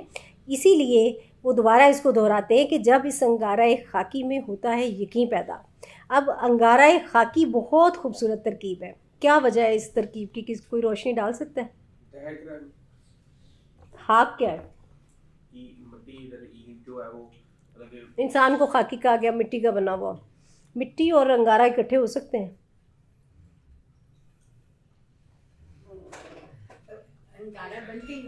हाँ, ये अब इकबाल की तरकीब है कि वो ये कहता है कि ये खाकी जो है ना, हाँ, ये ऐसा है जिसमें अमल का अंगारा, इश्क की हरारत है। ये दिल की वजह से, रोशन दिल की वजह से, अमल की वजह से, हरकत की वजह से उसने अंगारे का लफ्ज़ लाया है कि ये एक इस तरह, ये बज़ाहिर ये कौले मुहाल है, ऐसी बात नहीं हो सकती कि हाक और अंगारे आग कैसे इकट्ठे हो सकते हैं। लेकिन इकबाल ये कहते हैं कि ये आदम खाकी जो है उसको अल्लाह ताला ने अंगारा यकीन, अंगारा अमल, काविश, जदोजहद का अंगारा, कुछ करने की लगन, रोशनी जो है इस आदम खाकी में रखी हुई है। और जब इस अंगारा खाकी में होता है यकीन पैदा तो कर लेता है ये बालों परे रूहुल अमी पैदा। फिर इसमें वो पहुंच आ जाती है, बालों पर किनाया है कुछ करने का, काम करने का, आगे बढ़ने का, सलाहियतों का। तो इसकी सलाहियतें ऐसी हो जाती हैं कि जैसे इसे रूहुल अमी यानी हज़रत जिब्राईल अलैहिस्सलाम के पर मिल गए हों। फिर इसकी परवाज़ दीदनी होती है, इसकी परवाज़ ऐसी होती है कि रूहुल अमी भी पीछे रह जाते हैं। कैसे? वाक़या मिराज को ज़हन में लाएं कि जिब्राईल अलैहिस्सलाम के पर जहाँ जाने से जलते थे, नबी पाक सल्लल्लाहु अलैहि वसल्लम एक बशर होते हुए वहाँ गए थे। और इंसान कामिल की हतमी सूरत जो है हमारे नबी सल्लल्लाहु अलैहि वसल्लम की ज़ाते मुबारका है। तो ये यकीन जो है, ईमान मुहक्कम और यकीन इन औसाफ की तरफ इशारा करते हैं। थोड़ी सी ब्रेक ले लें। अच्छा, अब मैं ना इसका स्टाइल थोड़ा सा बदल देती हूँ, जुज़ियात में जाने की बजाय ना बंद की तरफ आती हूँ। अच्छा, अब इकबाल एक ख़ात्मा तो इस पे किया कि अंगारा खाकी में जब यकीन पैदा होता है तो फिर इसमें इसकी परवाज़ ऐसी हो जाती है कि बालों पर रूहुल अमी हासिल कर लेता है। और मिसाल मैंने दे दी आपको, अफजल तरीन मिसाल। अगले बंद में इकबाल आगाज़ ही इसी से करते हैं कि यकीन की कुव्वत तो ठीक है, लेकिन ये सोचो कि इस वक्त तुम किस हालत में हो। इस वक्त तुम्हारी हालत है हालत ग़ुलामी में न काम आती हैं शमशीरें न तदबीरें, जो हो ज़ौक़े यकीन पैदा तो कट जाती हैं ज़ंजीरें। इसमें यकीन की कुव्वत की तरफ इशारा कर रहे हैं कि, और कुछ शेर इसमें आसान चल रहे हैं, मैं आगे बढ़ती हूँ। कोई अंदाज़ा कर सकता है उसके ज़ोरे बाजू का, निगाहें मर्दे मोमिन से बदल जाती हैं तकदीरें। बाजू तो एक तरफ, मोमिन जिस तरफ निगाह करता है वो दुनिया तस्खीर हो जाती है, क्योंकि वो दिल की आंख से देख रहा होता है, दुनिया उसके लिए फतह याब हो जाती है। विलायत, बादशाही, अब मिसालें दे देते हैं कि उसके विलायत मिलती है, बादशाही मिलती है, इल्म अशिया की जहांगीरी, ये सब क्या है? फ़कत एक नुक्ता ईमान की तफसीरें। इसलिए कि वो ये जान जाता है कि ईमान का नुक्ता अगर मुस्तहकम है तो आपको हर चीज़ मिल जाती है, क़ुव्वत ईमानी अगर आपकी पुख्ता है। लेकिन ये थोड़ा सा मुश्किल काम होता है, बराहीमी नज़र पैदा मगर मुश्किल से होती है। अब इकबाल कहते हैं ये काम थोड़ा सा मुश्किल है, बराहीमी नज़र मुश्किल से पैदा होती है, क्योंकि हवस का ये मिजाज है कि हवस छुप छुप के सीनों में बना लेती है तस्वीरें, कि हवस बड़ी पता ही नहीं चलता चुपके से दिल में तस्वीर बनाती है, और अक्ल जो है वो अपने शुकूक व शुबहात की दुनिया पैदा कर लेती है। बड़ा खूबसूरत ये शेर है, लिहाजा इस पर बड़ा गौर व तफक्कुस करना पड़ता है। तमीज़ बंदा व आका फसाद आदमियत है। और याद रखो कि ग़ुलाम और आका की जो फ़र्क है, तमीज़ कहते हैं फ़र्क को, इसी फ़र्क ने आदमियत में, इंसानियत में फ़साद पैदा किया है, और ये मगरिब में बहुत ज़्यादा है। इकबाल ये इसी तरफ इशारा कर रहे हैं कि हज़र है चीरा दस्ता सख्त है फ़ितरत की ताज़ीरें, लिहाजा है चीरा दस्तो, चीरा दस्त कहते हैं ज़ालिम को, लिहाजा इस्तिबदाद करने वालों ए ज़ालिमों याद रखना फ़ितरत की ताज़ीरें सख्त हैं। कुरान पाक में भी इस तरफ इशारा किया गया कि फ़ितरत की ताज़ीर बड़ी सख्त होती है। फ़ितरत का जो वो सज़ा है ना, तुम उसका तहम्मुल नहीं कर सकते, उसको उठा नहीं सकते बार को। हकीकत एक है हर शय की, खाकी हो के नूरी हो, लहू खुर्शीद का टपके अगर ज़र्रे का दिल चीरे। यहाँ इकबाल साइंटिफिक अंदाज से बात करते हैं कि अगर खुर्शीद का भी हम अगर ज़र्रे का दिल चीरेंगे तो लहू खुर्शीद के ज़र्रे का अगर दिल चीरेंगे तो उसमें से खुर्शीद ही का लहू बरामद होगा। लिहाजा हर शय की हकीकत, चाहे वो खाकी है चाहे वो नूरी है, वो एक ही है। लिहाजा फ़र्क डालना जो है वो कोई अच्छी चीज़ नहीं है। यकीन मोहकम अमल पे हम मोहब्बत फ़ातिह आलम, ये निचोड़ है इस नज़म का। यकीन, अमल और मोहब्बत, ये पूरी नज़म का भी ख़ुलासा अगर आपको कहीं पेश करना हो, आप ये कह सकते हैं कि तुलूए इस्लाम यकीन, अमल और मोहब्बत पर उस्तवार है, क्योंकि ये वो मुसल्लस है जिस पर मिलत इस्लामिया का रोशन माजी इस्तादा है। वो यकीन पर कारबन थे, अमल करते थे और आपस में मोहब्बत रखते थे। मिलत इस्लामिया मोहब्बत की वजह से कायम होती है, और इकबाल ने ये कामयाबी का राज बताया है कि ज़िंदगी का जहाद आप इसी सूरत में ज़िंदगी के जहाद से नबर्द आज़मा हो सकते हैं। चे बायत मर्द रा तबे बुलंदे मशरबे नाबे, दिले गर में निगाहे पाक बीने जाने बेताबे।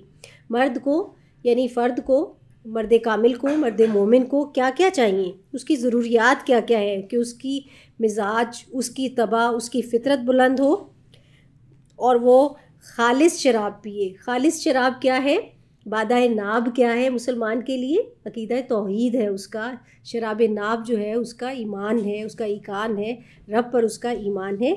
दिल घर में, दिल उसका गर्म हो, उसमें उम्मीदों की हरारत रहे। निगाह पाक बीने, और नज़र में उसके पाकी होनी चाहिए, निगाह में खूबसूरती, सफाई और लताफत होनी चाहिए। जाने बेताबे, और रूह में बेचैनी होनी चाहिए। उसकी जान अमल और हरारत का मरकज़ होनी चाहिए। बलागत के हवाले से ये बहुत अहम शेर है। इस एक शेर में बहुत सी मर्द मोमिन की खुसूसियात बता दी गई, जो कि मर्द मोमिन के उन्वान से इकबाल ने अपने कलाम में अक्सर पेश की है। अब थोड़ा सा हिस्ट्री का हवाला दोबारा इस बंद में आता है, और ये बताने की कोशिश की गई है कि जिनके पास वसाइल थे वो पीछे रह गए, और जिनके पास जज्बा ईमानी या ये औसाफ थे जो इस शेर में बताए गए फ़ारसी शेर में। ये इकबाल का अपना शेर है, तज़मीन नहीं है। इकबाल ने अपने फ़ारसी शेर में ये बताए, उनके हवाले से ये बताते हैं कि जिनके पास ये औसाफ थे वो आगे निकल गए, और जिनके पास मादी वसाइल थे वो पीछे रह गए। जो काबी शान से आए थे, मुराद ये कि जहाज़ों में आए थे, बेबालों पर निकले, वो पीछे रह गए। जर्मनी के हवाले से इसमें बहुत सी जो उस दौर की जो मगरिब की तरक्की थी, यानी वो अब जंग और तरह से कर रहे थे, आबदोज़ों के ज़रिए करते थे, या जहाज़ थे उनके पास, या उनके पास जो है ख़बर रसानी का तेज़ निज़ाम मौजूद था। ये मुसलमानों के पास ये चीज़ें नहीं थी, तो काबी शान से झपटे थे जो बेपालों पर निकले। सितारे शाम के खूने शफ़क़ में डूब कर निकले। जो अहले तुर्क थे वो डूबे हुए तारों की तरह थे, लेकिन डूबे हुए तारे ये उभर कर शफ़क़ की तरह जो है नमूदार हो गए। हुए मदफूने दरिया ज़ेरे दरिया रहने वाले, जो ज़ेरे दरिया अटैक करने के लिए आए थे वो दरिया में मदफून हो गए, और जो मौजों के तमाचे खा रहे थे वो बनकर गोहर निकले। गुबारे राह गुज़र हैं कीमिया पर नाज था जिनको, वो लोग हार गए, वो लोग शिकस्त आशना हुए जिनको कीमिया पर अपनी जो उन्होंने चीज़ें बनाई थी, बारूद और इस तरह के धुएं के साथ जो है वो हमलावर हो रहे थे, वो पीछे रह गए। जबीने खाक पर रखते थे जो इक्सीर गर निकले, और जो खाक पे जबीने रखते थे यानी सुजूद करते थे मुसलमान जो थे, तुर्क मुसलमान जो थे, वो कीमिया गर निकले। इक्सीर गर कहते हैं कीमिया, सोना बनाने का अमल। जिनको कीमिया पर नाज था वो रह गए, और जो कीमिया गर वो बन गए जो कि सजदा कर रहे थे कुव्वत ईमानी के साथ। बिल्कुल उसी तरह जैसे यूँ समझ लीजिए कि हमारा नर्म रो कासिद क़याम ज़िंदगी लाया। हमारा कासिद जो है वो बिजली की तरह का नहीं था, ज़राए वसाइल ज़्यादा नहीं रखता था, आहिस्तगी से चलने वाला था, लेकिन ज़िंदगी का पैगाम ले आया। ख़बर देती थी जिनको बिजलियाँ वो बेखबर निकले। उन्हें मालूम ही नहीं था कि उनके हिस्से में शिकस्त लिखी है। हरम रुस्वा हुआ पीरे हरम की कम निगाही से। शरीफ मक्का की तरफ इशारा है। अरबों ने अंग्रेज़ों के साथ मिलकर तुर्कों के ख़िलाफ़ जो जंग की, वो उस हवाले से कहते हैं कि हरम रुस्वा हुआ था पीरे हरम की कम निगाही से। उसने अपनी निगाह जो है वो बुलंद नहीं रखी तो हरम को रुस्वा कर दिया। लेकिन देखो जवानाने ततारी किस कदर साहिब नज़र निकले, कि वो कितने दिल वाले निकले। साहिब नज़र कहते हैं दिल वाला, नज़र वाला। वो कितने बसीरत पर मबनी लोग निकले, उनके दिल कितने रोशन थे। उन्होंने कैसे ज़िंदगी के राज को समझ लिया कि जंगें वसाइल से नहीं लड़ी जाती, मादियत से नहीं लड़ी जाती, बल्कि कुव्वत ईमानी से लड़ी जाती हैं। इकबाल आगे जाके मिसालें भी देंगे ग़ज़वा बदर की, ग़ज़वा ओहद की। ज़मीं से नूरियाने आसमां परवाज़ कहते थे, ये खाकी ज़िंदा तर पाइंदा तर ताबिंदा तर निकले।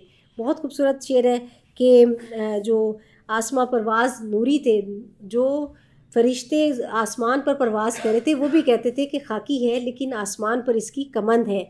और इसीलिए नतीजा यही समझो कि इंसान को उरूज व ज़वाल आते रहते हैं। जहाँ में अहले ईमान सूरत खुर्शीद जीते हैं, ईमान वाले सूरज की तरह हैं, इधर डूबे उधर निकले, उधर डूबे इधर निकले। यकीन अफराद का सरमाया तामीर मिल्लत है। यही कुव्वत है जो सूरत गरे तकदीर मिल्लत है। ये कुव्वत आपको आगे ले जाती है। आगे इन्होंने वही उखुवत, अमल और मोहब्बत का पैगाम जो है उसको देने की कोशिश की है। और वो ये कहते हैं कि तुम छुपा हुआ राज हो कुन फ़का का, तुम कुन फ़का का राज हो, वो भेद हो जो कुन फ़यकूं के पीछे था। लिहाजा अपनी आंखों पर आया हो जा। सबको पता है लेकिन तुम्हें खुद नहीं पता। अपनी नज़रों में तुम्हें अपना मकाम नहीं मालूम। खुद ही का राज ना हो जा, खुदा का तर्जुमा हो जा। हवस ने कर दिया है टुकड़े टुकड़े नोए इंसान को, अखुवत का बयां हो जा, मोहब्बत की ज़बां हो जा। और ये हवस क्या है? ये जो यूरोप ने हवस जो खून और रंग की एक बर्बादी कर रखी है, फसाद आदमियत मचा रखा है, इसको छोड़कर मोहब्बत का तर्जुमान हो जा तो तू क़ुरून उला का मुसलमान बन जाएगा। ये हिंदी वो खुरासानी, ये अफ़गानी वो तूरानी, मुख्तलिफ़ इलाक़ों के नाम ले लिए। तू ए शर्मिंदा ए साहिल उछल कर बेकरां हो जा। तू साहिल पर खड़ा है, निदामत से खड़ा है, और तू साहिल आशना ही रह गया है, लेकिन तुझे ये चाहिए कि तू अब उछल और ये बेकरां समुंदर का हिस्सा बन जा। जब तक तू एक लहर की तरह रहेगा, मौज की तरह रहेगा, तू समुंदर का मज़ा नहीं चख सकेगा। मिल्लत इस्लामिया के समुंदर में जज्ब हो जा। गुबार आलूदा ए रंगो नसब है बालों तर तेरे, बालों पर तेरे बालों पर रंगो नसब से आलूदा हो गए हैं। तू रंग और ख़ानदान के मसले में उलझा हुआ है। तू जोग्राफियाई हदबंदी का असीर है। तू मिल्लत की तरफ नहीं आ रहा।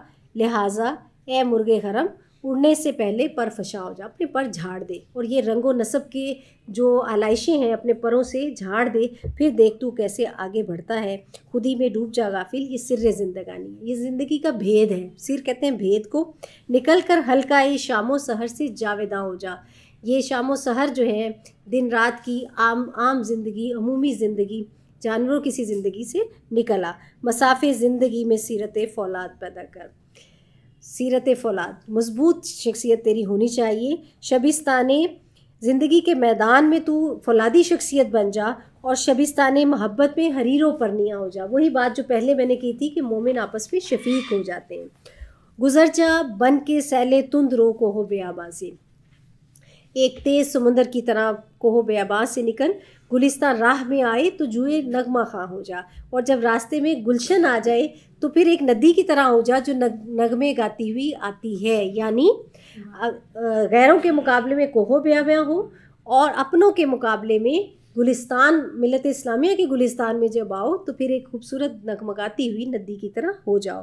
तेरे इल्म मोहब्बत की नहीं है इंतहा कोई, नहीं है तुझसे बढ़कर साज़े फितरत में नवा कोई, तुझसे बेहतर नगमा फितरत के साज में आज तक नहीं गाया गया। अब ये आखिरी बंद से पहले जो उर्दू का आखिरी बंद है, इसमें इकबाल ने मगरिब के सरमायादाराना और इस्तिबदादी निज़ाम की झलकियाँ दिखाई हैं, जिसमें वो ये कहना चाह रहे हैं कि आदमियत का खून हो रहा है। तहज़ीब हाजिर की चमक लोगों को मुतासिर ज़रूर कर रही है, लेकिन ये हवस का पंजा खूनी है और ये बर्बाद करके रख रहा है, क्योंकि ये तदब्बुर पर उस्तवार नहीं है। मगरिब ने सोच और फ़हम के दरीचे वार नहीं किए और ये इसका तदब्बुर की फसूकारी से कभी भी ऐसा तमद्दुन आगे नहीं बढ़ता जिसकी बुनियाद सरमायादारी पर रखी गई हो। पैसे की बुनियाद पर जो कौमें चलती हैं वो कभी भी आगे नहीं बढ़ सकती। अमल असल चीज़ है, लिहाजा खरोश आमोज़े बुलबुल हो, गिरा गुंचे की वाह कर दे। गुंचे की गिरहें खोल दो और नगमा, बुलबुल का नगमा जो है उसको सुनने की कोशिश करो कि तू इस गुलसिता के वास्ते बादे बहारी है, तू बहार की हवा है और यहाँ नहीं रूप फूंक सकता है। फिर उठी एशिया के दिल से चिंगारी मोहब्बत की, ज़मी जोला गहे अत्ल से कबायाने ततारी है। इसीलिए एशिया के दिल से एक दफ़ा फिर मोहब्बत की चिंगारी, इश्क, यहाँ पर इश्क के मानों में है, अमल और इश्क की चिंगारी एक दफ़ा फिर, मिल्लत की मोहब्बत एक दफ़ा फिर जाग गई है और कबा, ये जो ततारी कबाएँ जो हैं उनकी ज़मीन ने उनकी तातारी कबाओं से जो है वो आबाद हो गई है। ततारियों ने एक दफ़ा फिर जो है अपने आप को मनवा लिया है। आखिरी बंद चूँकि इन्होंने फ़ारसी में लिखना था और ये भी इकबाल का अपना बंद है और इसी हवाले से वो पर्शियन में ही इसका सेकंड लास्ट बंद का लिखते हैं। बिया पैदा ख़रीदारस जाने नातवाने रा, आ जाओ कि जाने नातवान के लिए ख़रीदार पैदा हो गया है। पसज़ मुद्दत गुजार उफ्ताद बरमा कारवाने रा, और एक मुद्दत के बाद जो है हमारे कारवां में कोई नया शख्स नमूदार हुआ है, कोई तब्दीली, कोई हलचल जो है वो पैदा हुई है।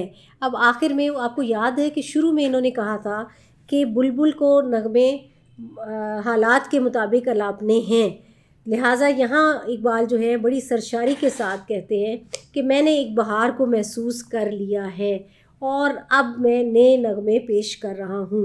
पिया साकी नवाए मुर्गज़ार रस शाख सारा मन, साकी आ जाओ। अब शाखसार से परिंदों की नई आवाज़ें आ रही हैं। बहार आमद, निगार आमद, निगार आमद, करार आमद। बहार आई है, मैं तो महबूब आ गया है, महबूब आ गया है तो करार आ गया है। ठीक है, वो महबूब क्या है? इकबाल का महबूब मर्द कामिल है कि एक मर्द कामिल का वजूद आ गया। इकबाल हर तहरुक पसंद तहरीक को पसंद करते थे और हर तहरुक आशना शख्सियत को पसंद करते थे। अब वही कहते हैं कि कशीद अब्रे बहारी खैमे अंदर वादियो सहरा, बहार ने हर तरफ अपने खैमे लगा लिए हैं। सदाए आप शाराज फराजे को सारा मद, पहाड़ों की बुलंदी से आबशारों की सदाएँ आ रही हैं। सरद गर्दम तू हम कानूने पेशी सास दे साकी, ए साकी मैं तेरे कुर्बान जाऊँ, तू वो पुराना कानून दोबारा से जारी कर दे कि खैले नगमा परदाजा कतार अंदर कतार आमद, कि इतनी बड़ी तादाद में जो है नगमा परदाज आ रहे हैं। मेरा दिल चाहता है कि पुरानी बहार के खैमे दोबारा लग जाएं। किनार ज़ाहिदा बरगीरो बे बाकाना सागर कश, जाहिदों से एक तरफ हो जाओ। जाहिद जो है नसीहतों से काम लेंगे, तुम्हें अमल से रोकेंगे। बेबाकी के साथ सागर कशी करो, अमल के जाम पीते चले जाओ। पसज़ मुद्दत अज़ी शाहे कोहन बांगे हज़ार आमद, बड़े अरसे के बाद हमारे पुरानी शाख के ऊपर, मिल्लत इस्लामिया की शाख पुरानी शाख की तरफ इशारा कर रहे हैं कि मिल्लत इस्लामिया की शाख पर बड़ी मुश्किल के बाद बुलबुल आकर चहका है। किसी ने अच्छी बशारत दी है बेमुश्ताका और इश्क वालों को हदीसे ख्वाजाए बदरो हनैन आवर। इन्हें बदरो हनैन के ख्वाजा नबी पाक सल्लल्लाहु अलैहि वसल्लम की बातें सुनाओ, उनके वाक़यात सुनाओ। बदर और हुनैन में तादाद देखो मुसलमानों की क्या थी और कुफ़ार के लश्कर कितने मजबूत थे, लेकिन फ़तह जो है ईमान की हुई। तसर्रुफ़ आए पिनहानश बेचश्म माशकार आमद, उनको जब ये बातें सुनाओगे तो फिर उन्हें छुपी हुई जो रेशा दवानियाँ हैं या तसल्लुत जो मगरिब का है उसका राज उनकी आंखों के सामने आयां हो जाएगा। तसर्रुफ़ बेजा जो मगरिब का तसल्लुत है वो इन पर वाज़े हो जाएगा कि इसकी कोई हकीकत नहीं है। वसाइल जो है इतने मानी नहीं रखते, जज्बा हम है दिगर शाखे खलील अज खून मानम नाक में गर्दत। एक बार फिर खलील अलैहिस्सलाम की शाख हमारे खून से नमनाक हो जाएगी, हम इसको नमी बख्शेंगे। इस शाख में नमी आएगी तो ये शाख परवान चढ़ेगी। बेबाज़ार मोहब्बत नकद मा कामिल अयार आमद। और मोहब्बत के बाज़ार में हमारी नकदी जो कि बज़ाहिर कम हो चुकी है, जिसको कम हैसियत समझा जाता है, लेकिन यही नकदी कामिल अयार आमद, यही मुकम्मल मेयार की होगी। अच्छी नकदी जो है हमारी ही चलेगी। सरे खाके शहीद बर्ग होई लौलमी पोशम। शहीद की खाक पर मैं लाला की फूल निछावर करता हूँ कि खूनश बा नहौले मिल्लत मा साजगार आमद। और जो मिल्लत के लिए शहीद है, जो मिल्लत के लिए अपनी जान वक्फ़ करता है, मैं उस पर लाला के फूल क्यों ना निछावर करूं कि उसका खून हमारी मिल्लत के पौधे, निहाल दरख्त को भी कहते हैं, पौधे को भी कहते हैं, हमारी मिल्लत के दरख्त के लिए साजगार है। हमारी मिल्लत वो है जो शहीदों के खून से आगे बढ़ती है, तनुमंद होती है, साजगार उसको आता है शहीदों का खून। आखिर में हाफिज़ शिराज़ी का मिसरा तज़मीन कर देते हैं जो कि बड़ा आशिकाना सा एक था, लेकिन इकबाल ने यहाँ लाकर उसके मानी ही बदल दिए। बिया ता गुल बे अफशानी मो मैं दस सागर अंदाजी।